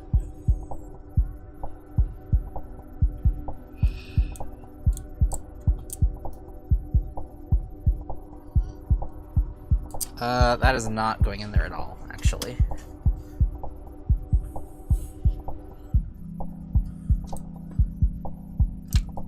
This shit's caught on there.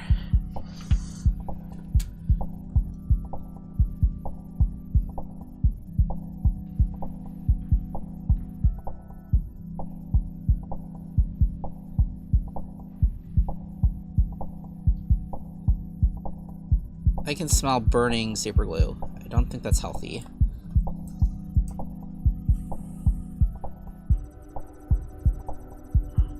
But let me see if, because if this can't be removed, I think it's soldered in. Yeah, that looks like it's soldered in.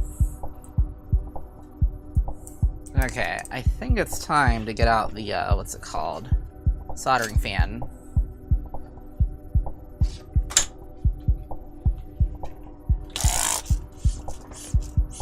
You might need to move to the fine tip soldering iron too, just with how tiny this is.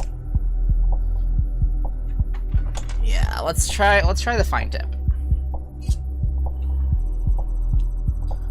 Doop doop doop.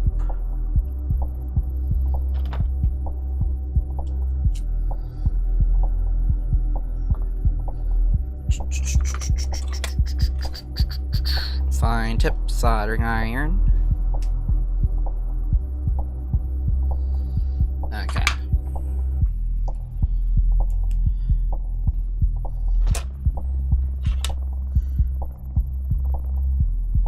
What actually made this like super nice and easy is if I actually had some like soldering paste. And I could just like inject that right in to the socket.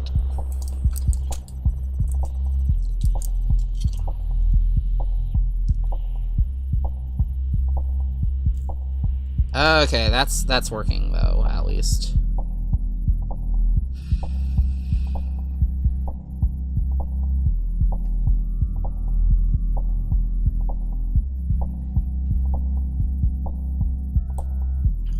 But I absolutely do need to, I really have to use the soldering fan, because I'm smelling things that I probably should not be smelling. There it is. Ugh.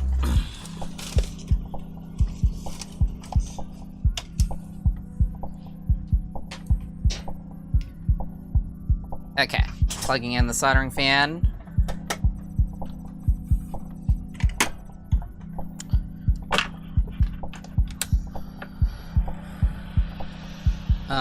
Where's the soldering iron? There we go. And we actually see what we're doing now.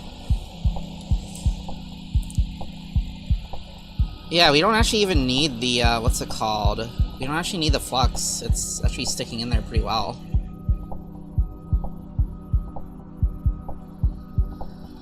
And the fine tip is definitely doing a lot of the work here, which is exactly what I wanted.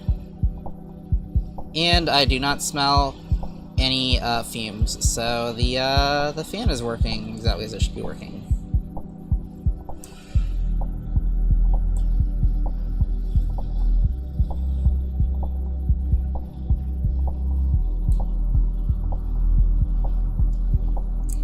Oh, shit, that disconnected.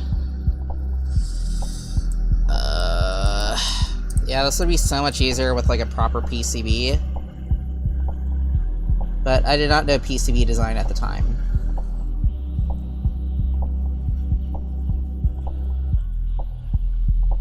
That is hot. I should have used tweezers. Ugh.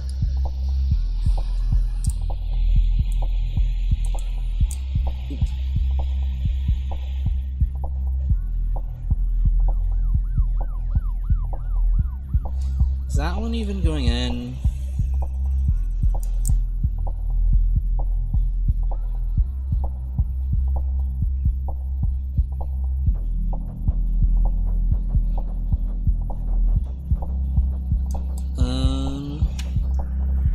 Okay. Well, I can just do the tug test. See if, I can even pull out the, switch. Which I can't, so I think that's actually soldered in.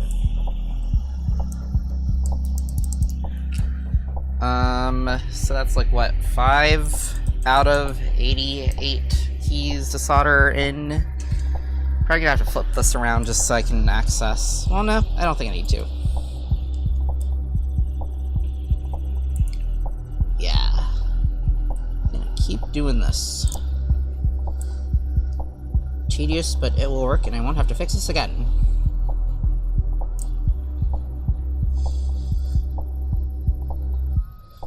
Although, yeah, I should probably actually use some flux, though, just to make everything easier. Where did my flux pen go? Flux pen, where did you go? Is it under there? It's not under there. Is it under here? Ugh, my neck hurts.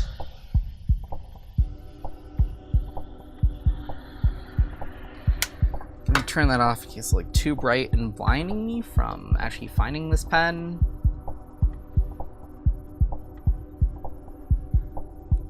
Oh, found it. It's inside of the enclosure. Okay. Alright. Oh, I realized y'all can't actually see what's going on because this was tilted kind of funny. Okay, there. Now y'all should be able to see what's going on here.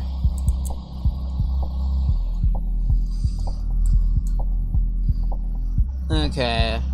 Flux pen, flux pen, flux pen, flux pen.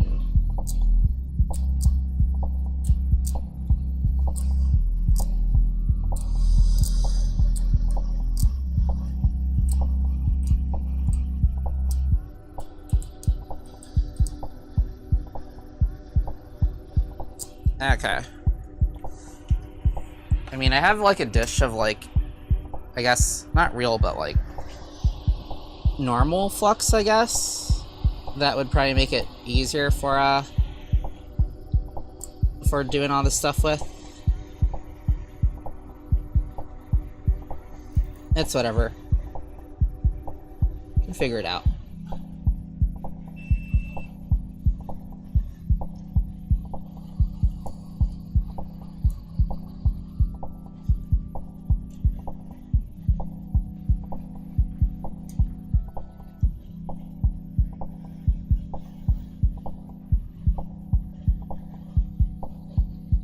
But I think we are definitely soldering directly to the leads now. Hot swap was a mistake.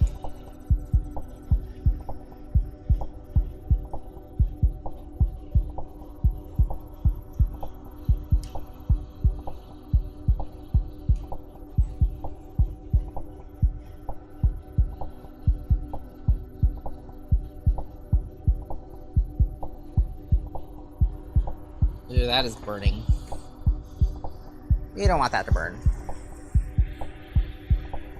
Okay. What's going on here? I should probably clean off the tip.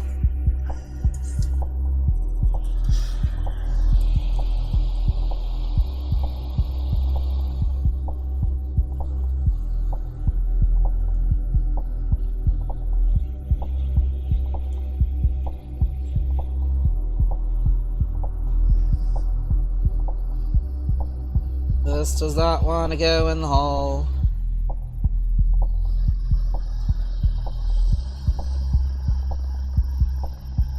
Yeah, I kind of really wish I had my, like, solder paste, and then I could just, like, shove it into the hole and just, like, use, like... Ooh, that's smoky. I mean, I do have a syringe here. I'll try it out, but I'm pretty sure it's, like, dead. It tends to do that, like... Yeah, that's not coming out. This is really old and dead.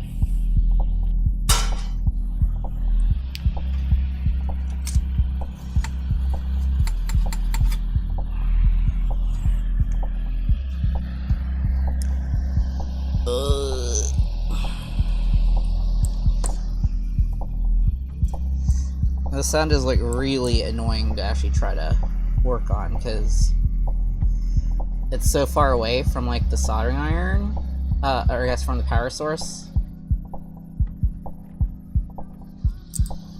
Is that even soldered? I don't think it actually is. I feel like I'm just like pouring like a big ass glob over everything. Trying to reposition it so I can actually work on it.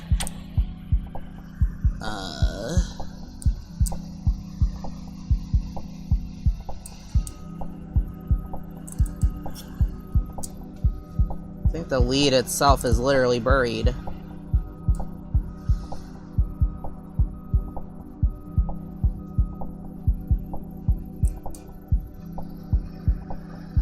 Ooh, that's a nasty smell.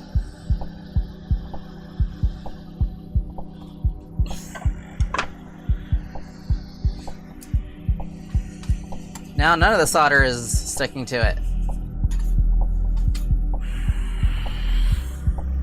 Oh my gosh, I keep getting caught on all this stuff.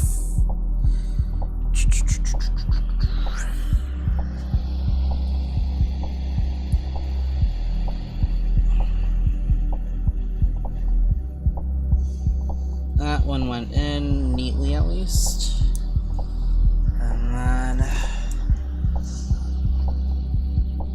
such a pain in the ass.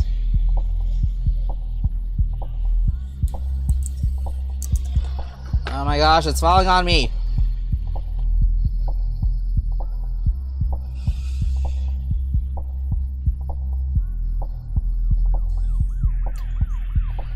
Okay.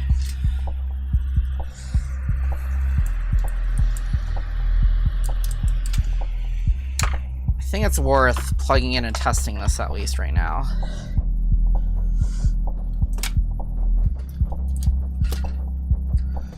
Just to make sure we didn't, like, break it.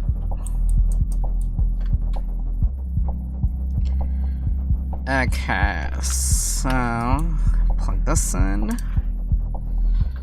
I am pleasantly surprised, though, that the wiring and connections themselves survived all these years.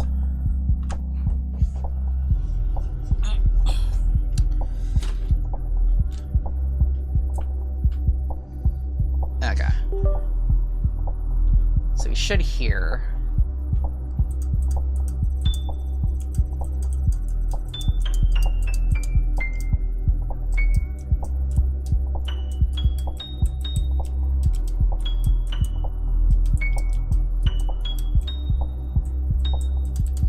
I think I actually broke it more.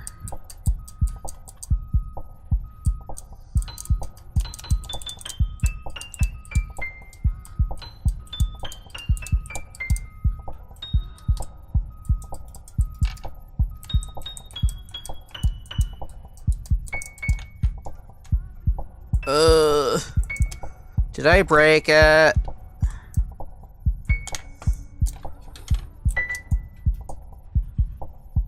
Did I do the opposite of repair this? I may have.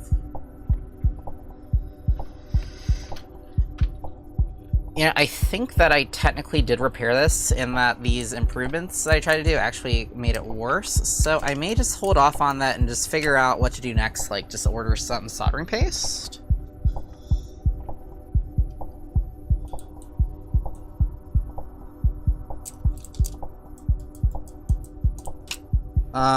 But I guess it's continuity time again.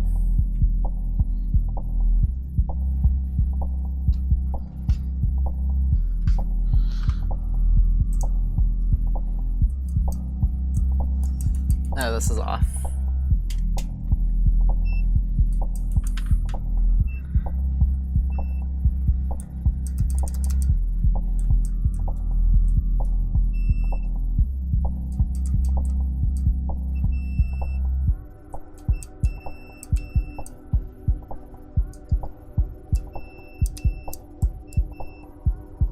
What's going on here? Why is that just not doing anything now?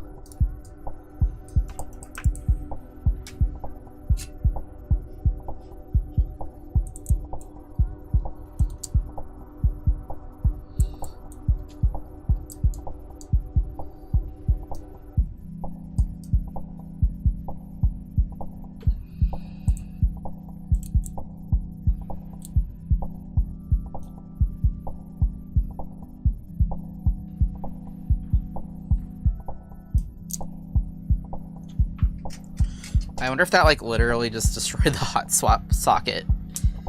Or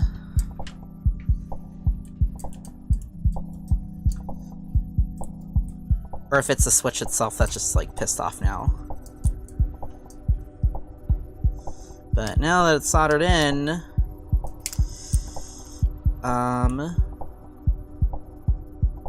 yeah, I think that's actually what's going on, is it's just pissed off.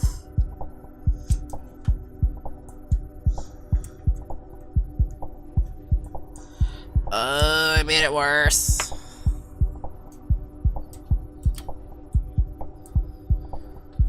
But, you know, I think I'll just, direct connect it or something.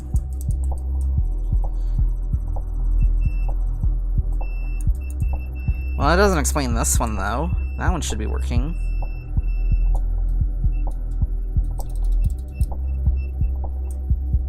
No, that one's shit right now. It could refloat a little. I could fix it.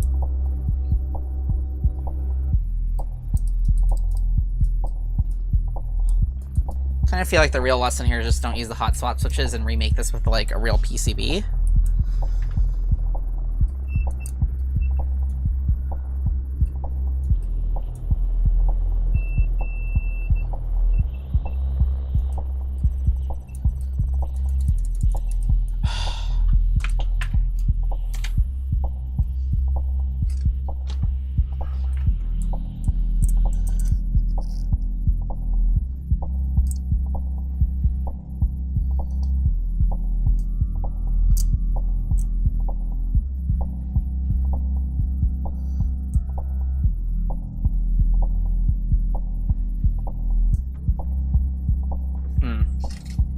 At least it was like the super end of it, so like...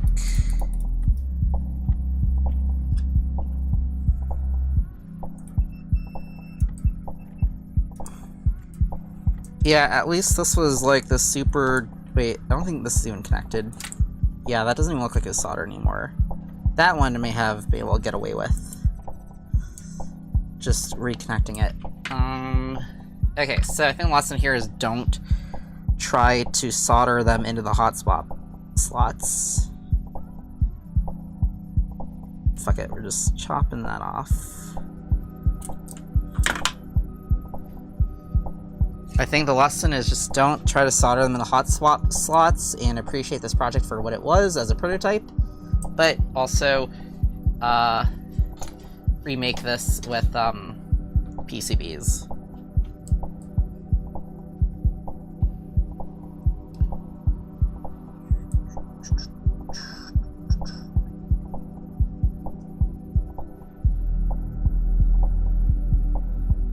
Ooh, that is hot.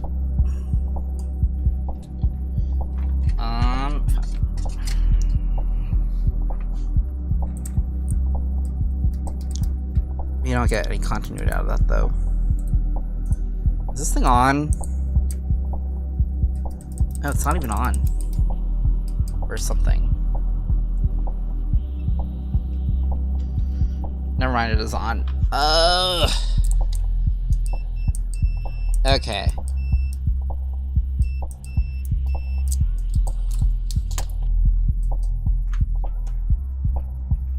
Let's see if this is behaving now, and then if it is, I think it's smart to just not touch soldering this further, and just close it up and call it repaired, I guess. And it looks like that cleaning off the switch leads is just going to be part of the regular maintenance of this.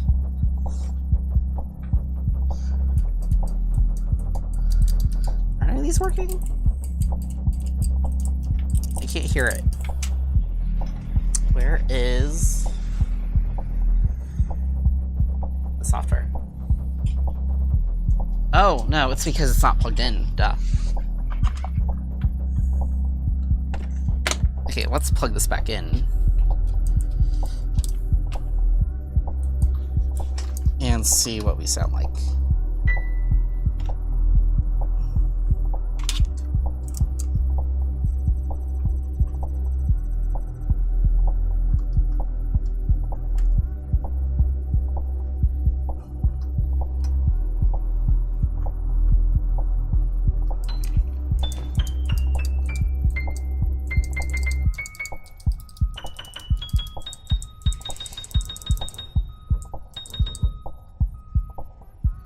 Okay, so this one's good.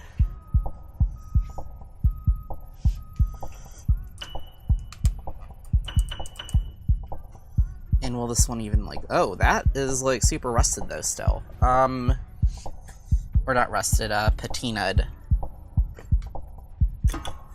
Corroded, oxidized, something like that. So let's just, clean that off. Wherever the flat one is, whatever, we don't need the flat one. Actually, yeah, we do. Where is the flat file?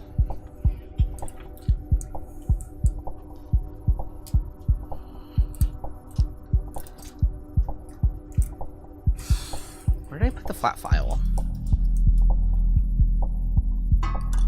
You are not the flat one. It's not way back there.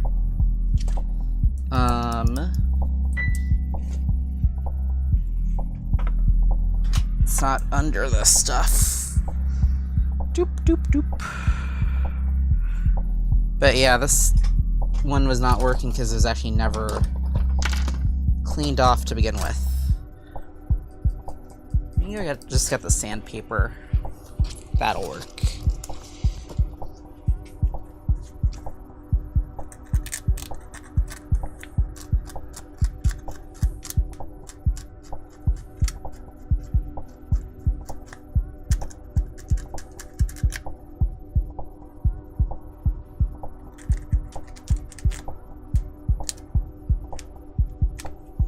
Okay, now will this actually plug in?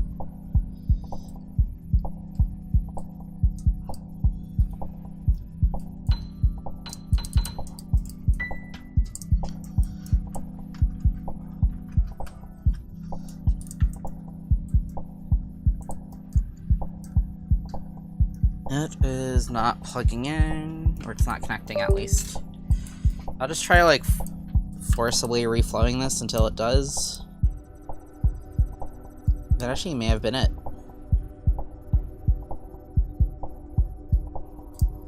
That may have been all we needed to do. And then, where is the...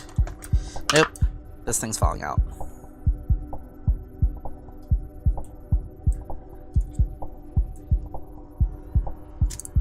Ooh, that's nasty. What if we just rip out the thingy from that one?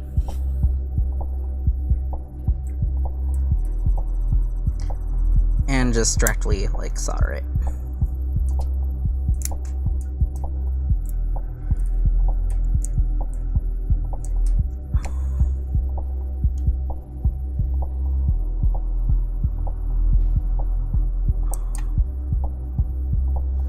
And I need to reconnect that also, because I just ripped that out by accident too.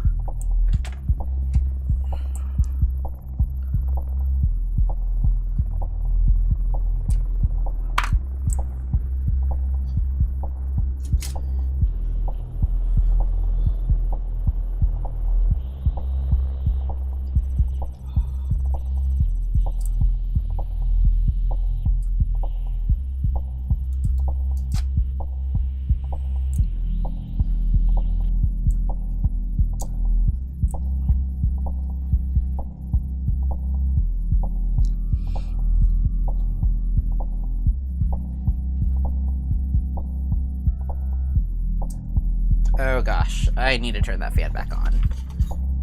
That is nasty.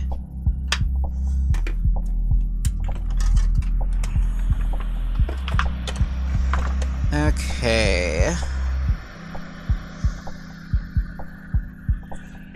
So I'll just snip and strip.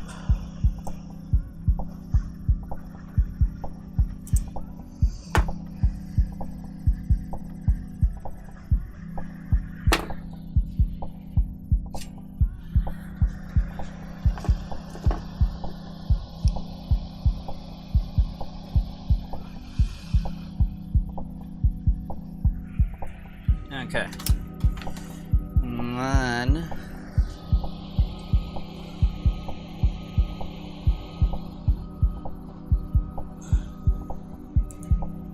solder back onto there.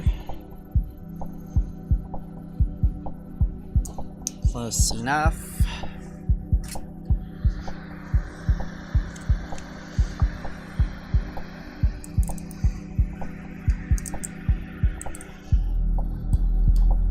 And then I'm just gonna cheat and just try to bend this over. No, that's not gonna work. I have to like use a real bridge of wire.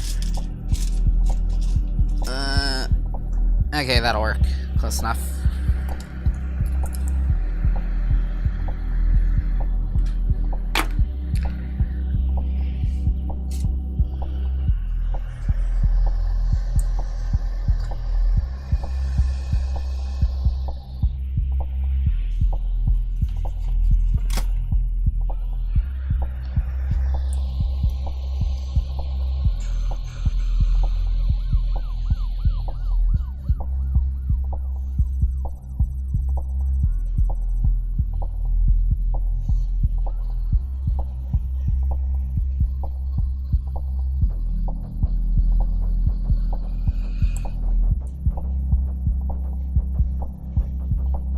Oh, that'll work.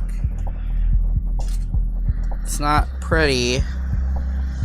It's probably not durable, but it'll work. Here.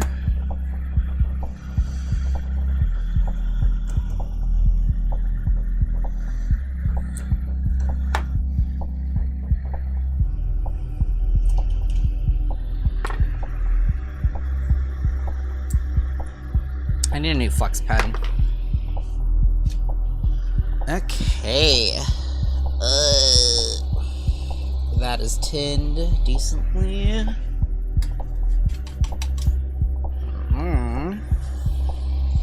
I'll just directly solder that to the key switch.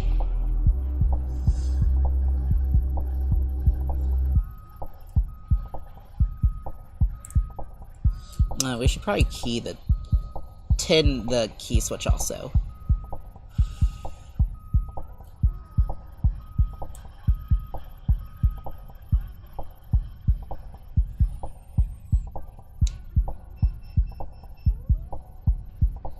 Okay. I forgot if that's the only one that's busted. Because if it is, then I'm just gonna close this up, I think.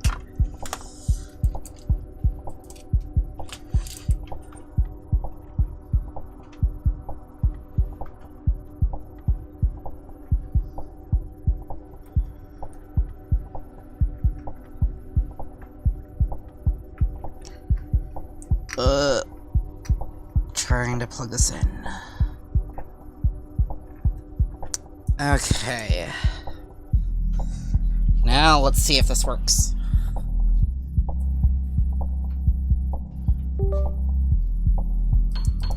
Yay.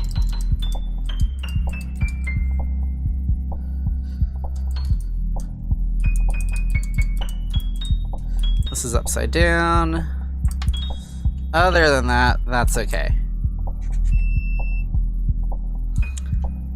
And then, yeah. Okay, cool. So, we're not gonna solder all that stuff because that was a mistake and we actually made it worse. So what I think we're gonna do now is just reconnect everything and close it up.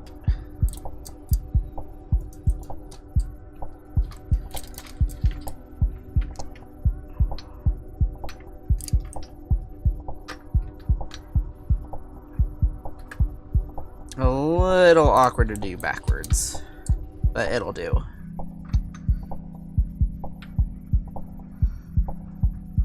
Okay, that's nice and closed.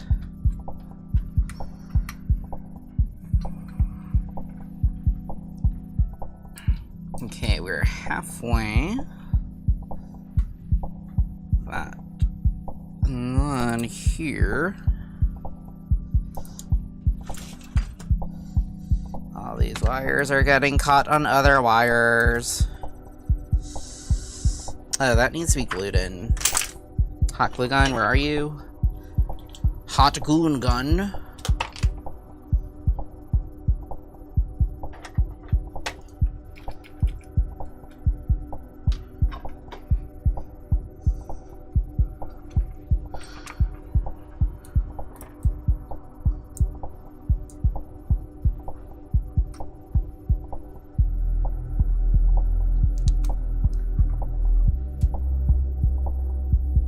Wow, my nails are getting torn up, but that's okay, because I did a super quick, lazy job at, like, repairing the tips, and clearly they're like, nah.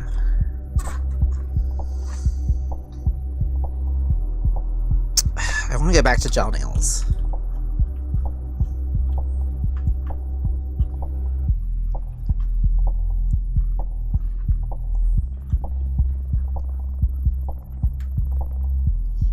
Okay.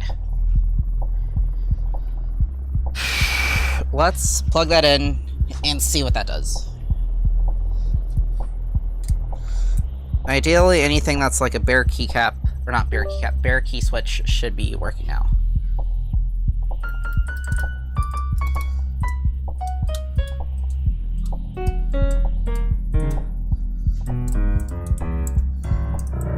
There's only one that doesn't work, and it's that one. So let's just see what is up with that. I bet that it's just a bent lead. It's not just a bent lead. This may have been the one that torn off.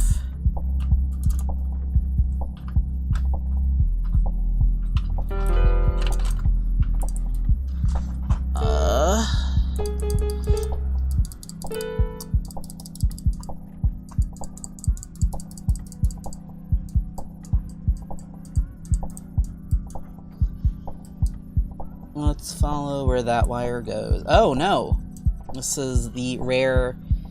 It was not the normal, not the usual thing. Connector's just, not pushed in. Why does this shit do that? Not you. Can you just use tweezers to push that in?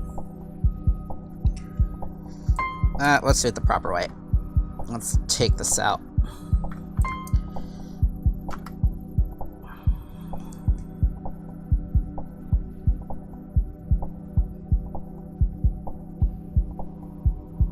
There we go.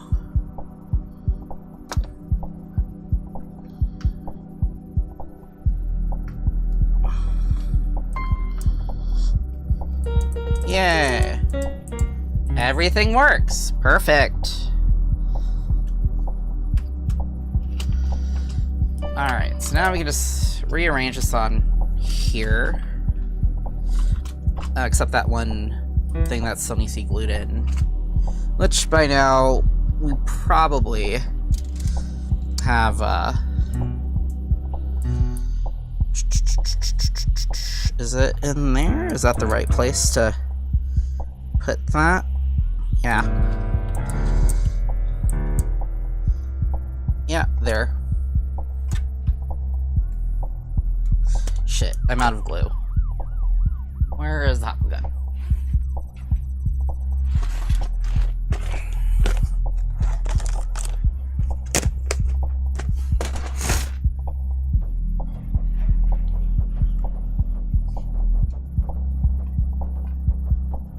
Okay, you are the loose one.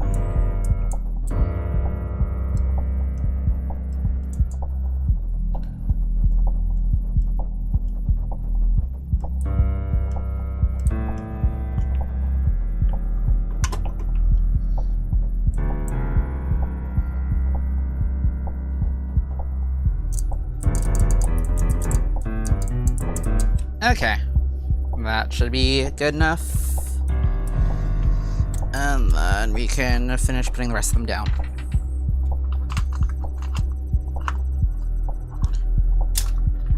Okay, I'm gonna spin this around.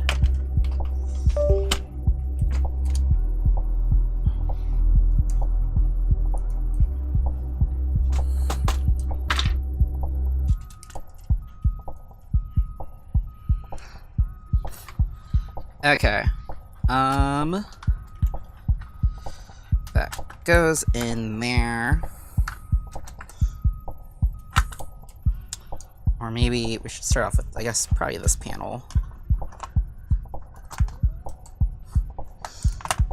Okay. That is seated.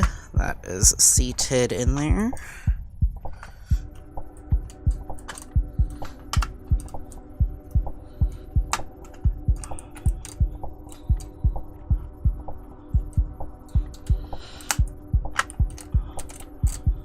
Alright.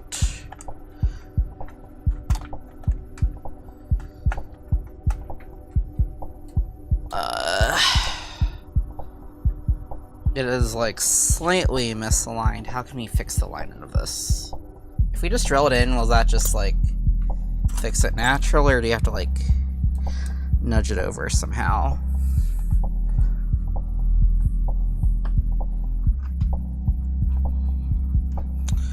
Oh, yeah, this is working. Nudging it over bit by bit.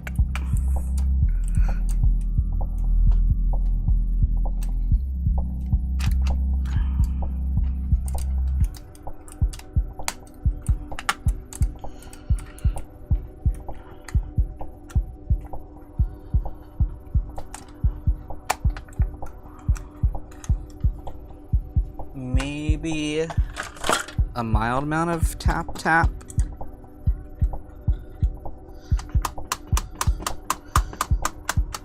Mild tap is good. Is it good? Oh, that was too much tap.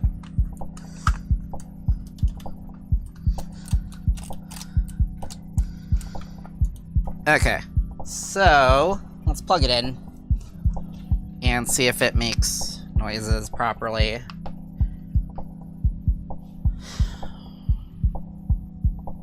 What?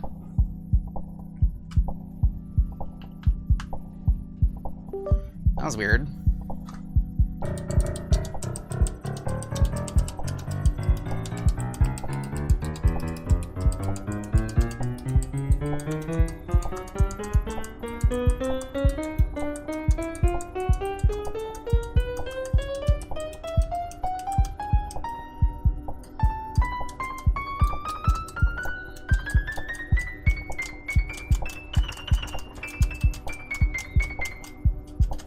That one's dead still.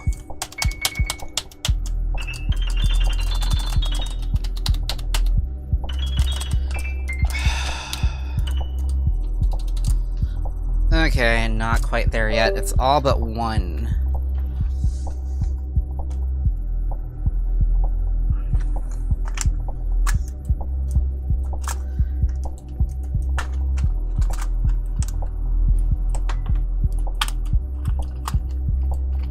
Okay.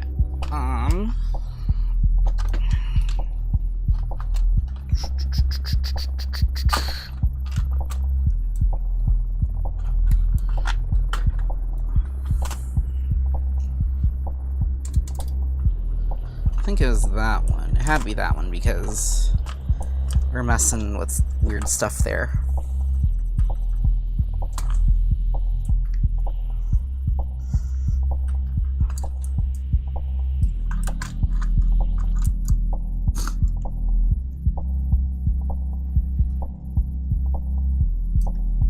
And I'll just try reflowing it in there.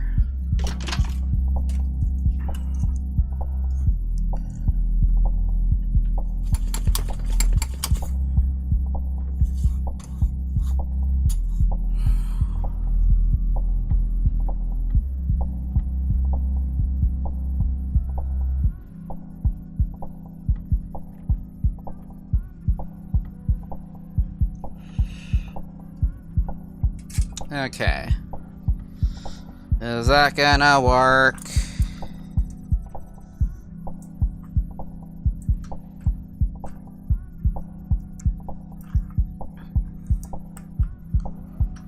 Doop doop doop.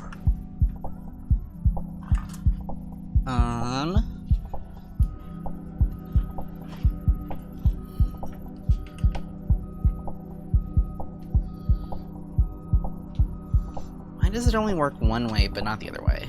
It's weird.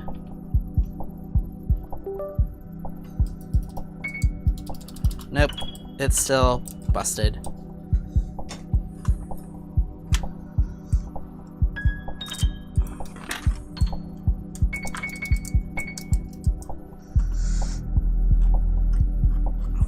It's whatever the rightmost lead is.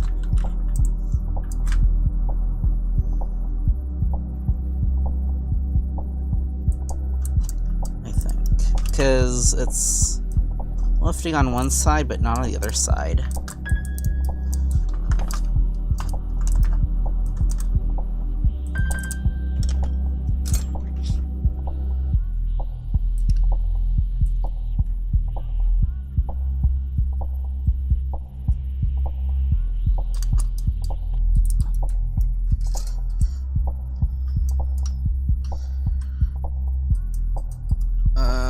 That's not it.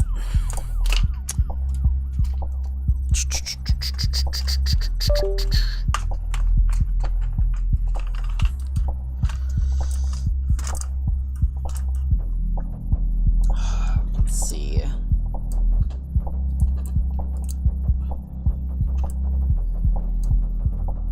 think I'm just also going to just get rid of that connector entirely and just directly try to solder to it instead.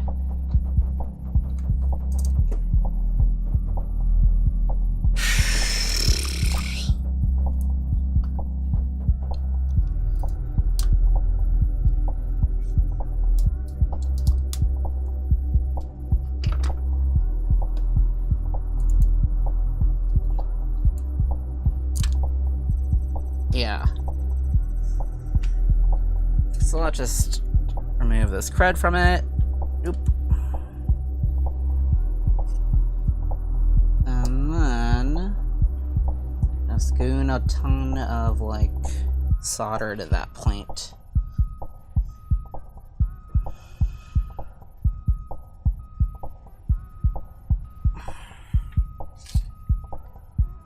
And then that might work.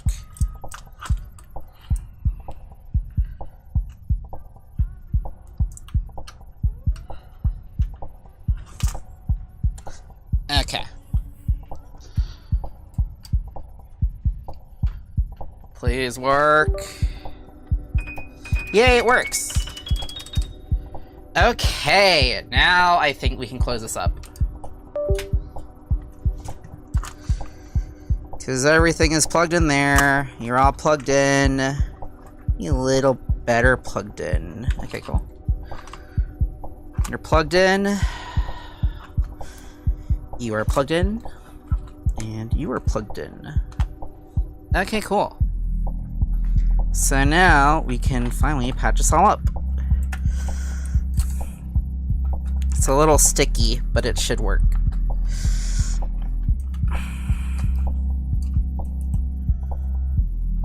Ugh. I wonder if it warped because of like winter or seasons or whatever.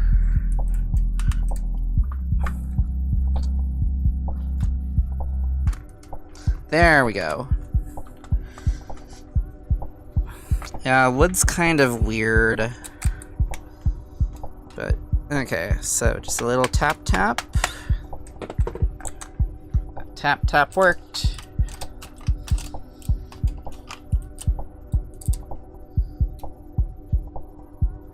Okay. That's not quite pushed all the way. There we go. Okay. So close.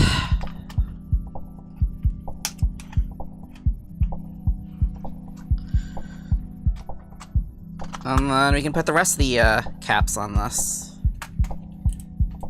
Except the one that's missing. I have to find that. It's probably like somewhere in the back of my office.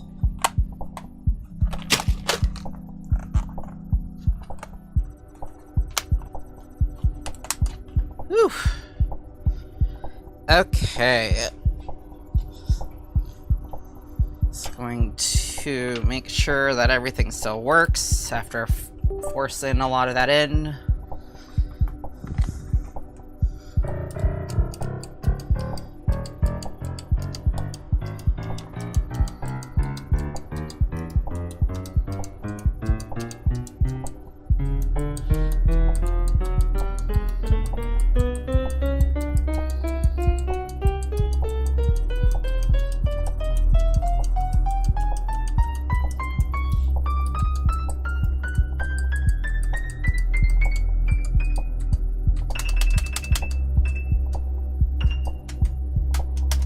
Oh my gosh! I thought that they were all working! Okay, what is wrong with you?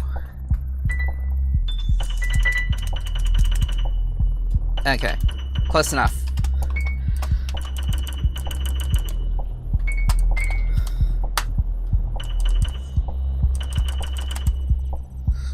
We're working now.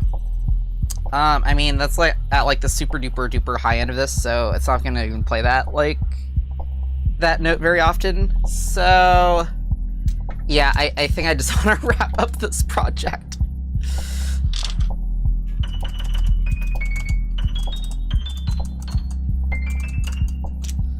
Okay. So yeah, let's just put all the screws back on.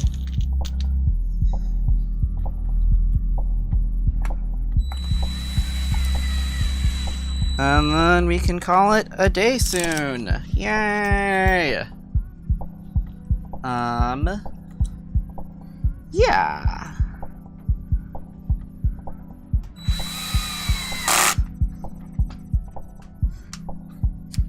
I'm gonna set it to 3, I think. Yeah.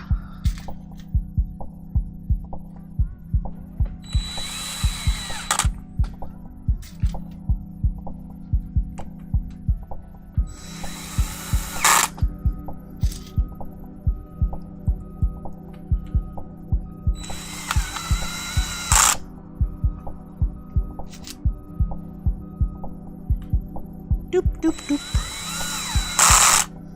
Huh. That one's not going in all the way. What's up with that one?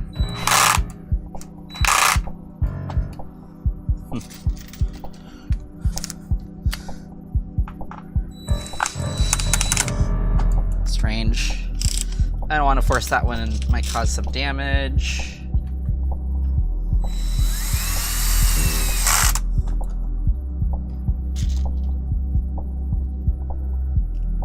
Okay. What is in there? You know, I think that might be the remnants of like some random brass screws, or not random, but like the old brass screws that used to be in there, and then the heads sheared off. That makes sense to me anyway. Oh, we can make this faster.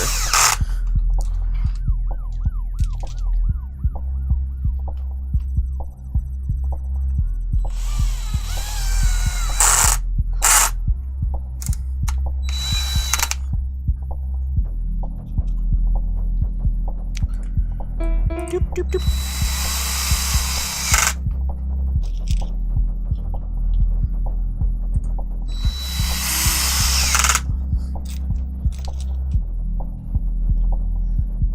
This thing had a lot more screws than I remember it having.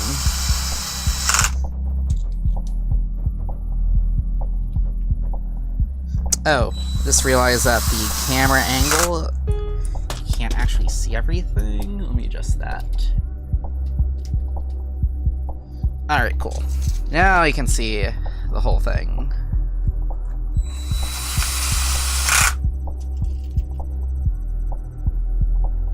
I'm gonna take the snail polish off after this, because it is so screwed up. I should not have put on some, like, tip repair, like, the hour before the stream. I should have just let it be chipped. And now everything looks like super weird.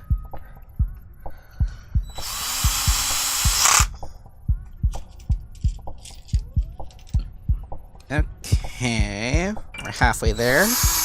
Almost.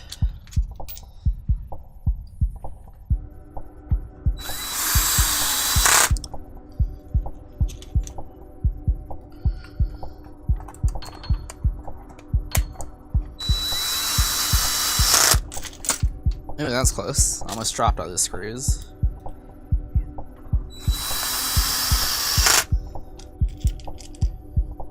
And now we are actually halfway.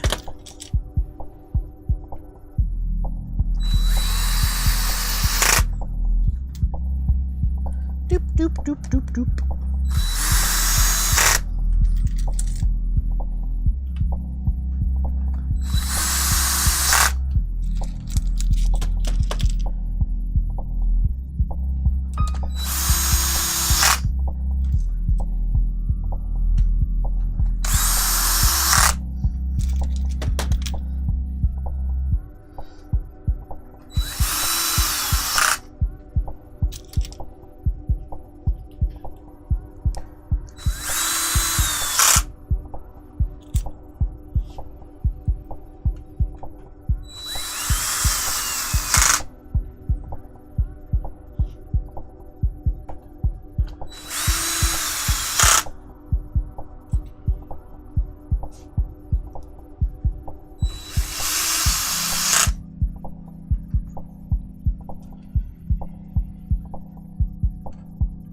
This is such a large project. And we are almost done patching it back up.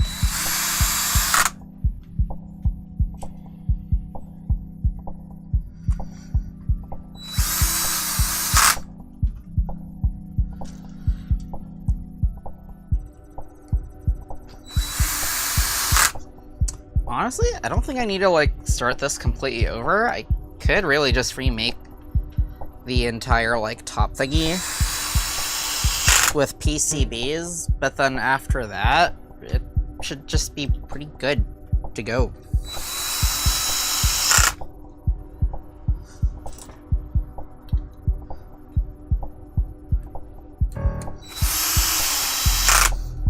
And it wouldn't need, like, any, like, well, I don't know, if I want to do, like, RGB on it, then I should probably do PCB assembly. Yeah.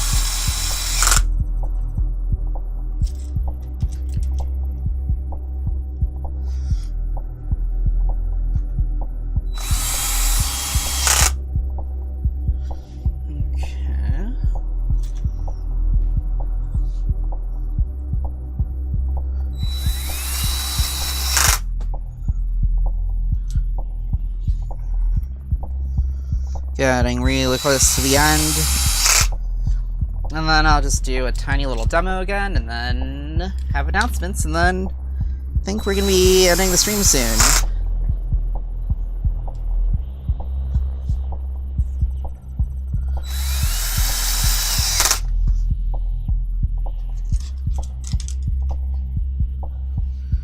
Last 3 screws.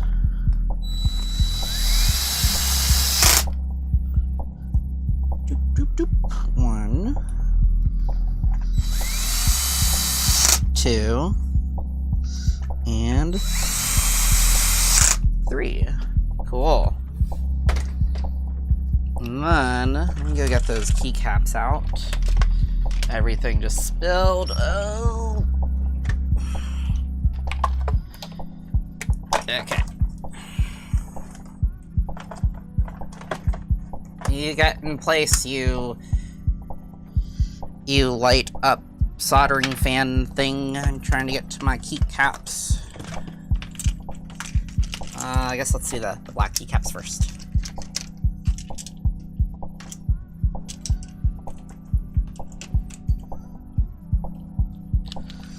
Okay.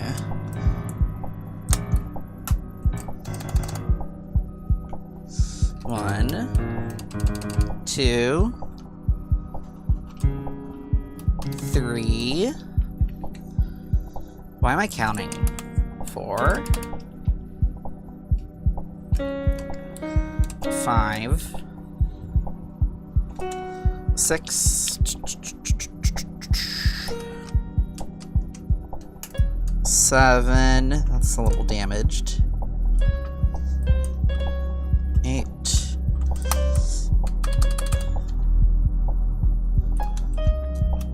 9, 10, 11, 12, and this one's missing, so I'm just gonna move it here and try to find the missing one somewhere. And the white keycaps. Okay. for these ones, none of them should have been missing. Though now I think about it, I probably should have had some like spare keycaps around somewhere in case I don't find the one that is missing.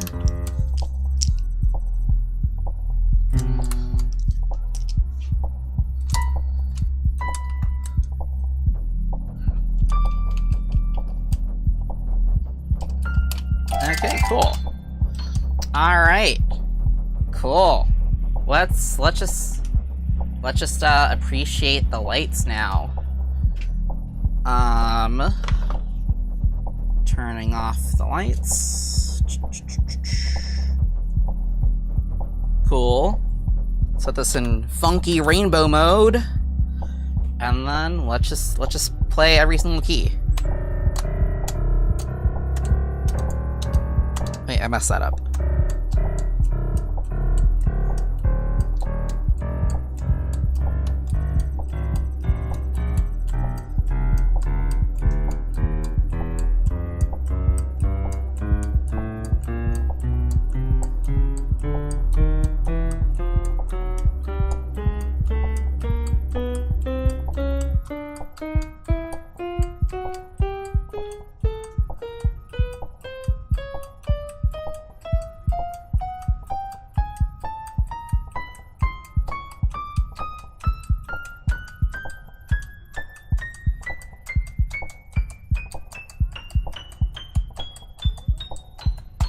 Yay, it works! Woohoo! Cool. And for those catching at the end, just gonna show what the lighting modes on this are. So you have this like super cute rainbow mode, but we also have, ignore the lighting on this. We also have like just kind of like the default, just normal, everything's white. And the issue here is these two RGB LEDs are kind of dying out. And then we have this mode, which labels what key we're in. So right now this is C major, you have C minor, D, or C sharp major, C sharp minor, D major, D minor, etc. And then we have just normal with C highlighted. But yeah, that's this project. Did it, Reddit. Woohoo. Alright. Let's go to office view. And so yeah, end announcements. Okay, so next, whoa, did something, why is my arm not tracking? Oh, it's off? I guess my left arm ran out of battery. Oh well, not important. Or no, I think I'm probably just turned off by accident somehow. But anyway, okay, yeah, cool. So, next stream, I'm gonna be adding military grade latches to a, I think, $20 cooler that I bought at Walmart a month ago, but the lid doesn't, like, lock, and that's kind of annoying, because I have a pickup truck, and, like, I don't want it to fly open. So yeah, we're gonna do that, and then I'm gonna figure out what I'm gonna do next week. Gonna try to get that video edited of injections. What's it called? My robot injections, custom electronics and custom software, and then gonna have 2 little project streams next week, and then on Sunday we should have, or next Sunday we should have my Twitch debut and like stream reformat and some other stuff. Oh, and like maybe 3 to 4 hours of talking about upcoming projects and brainstorming stuff for that. So yeah, thanks for tuning in. Can't wait to work on more projects. I love working on projects. But yeah, okay. Logging off. Bye-bye. Where's my log off button?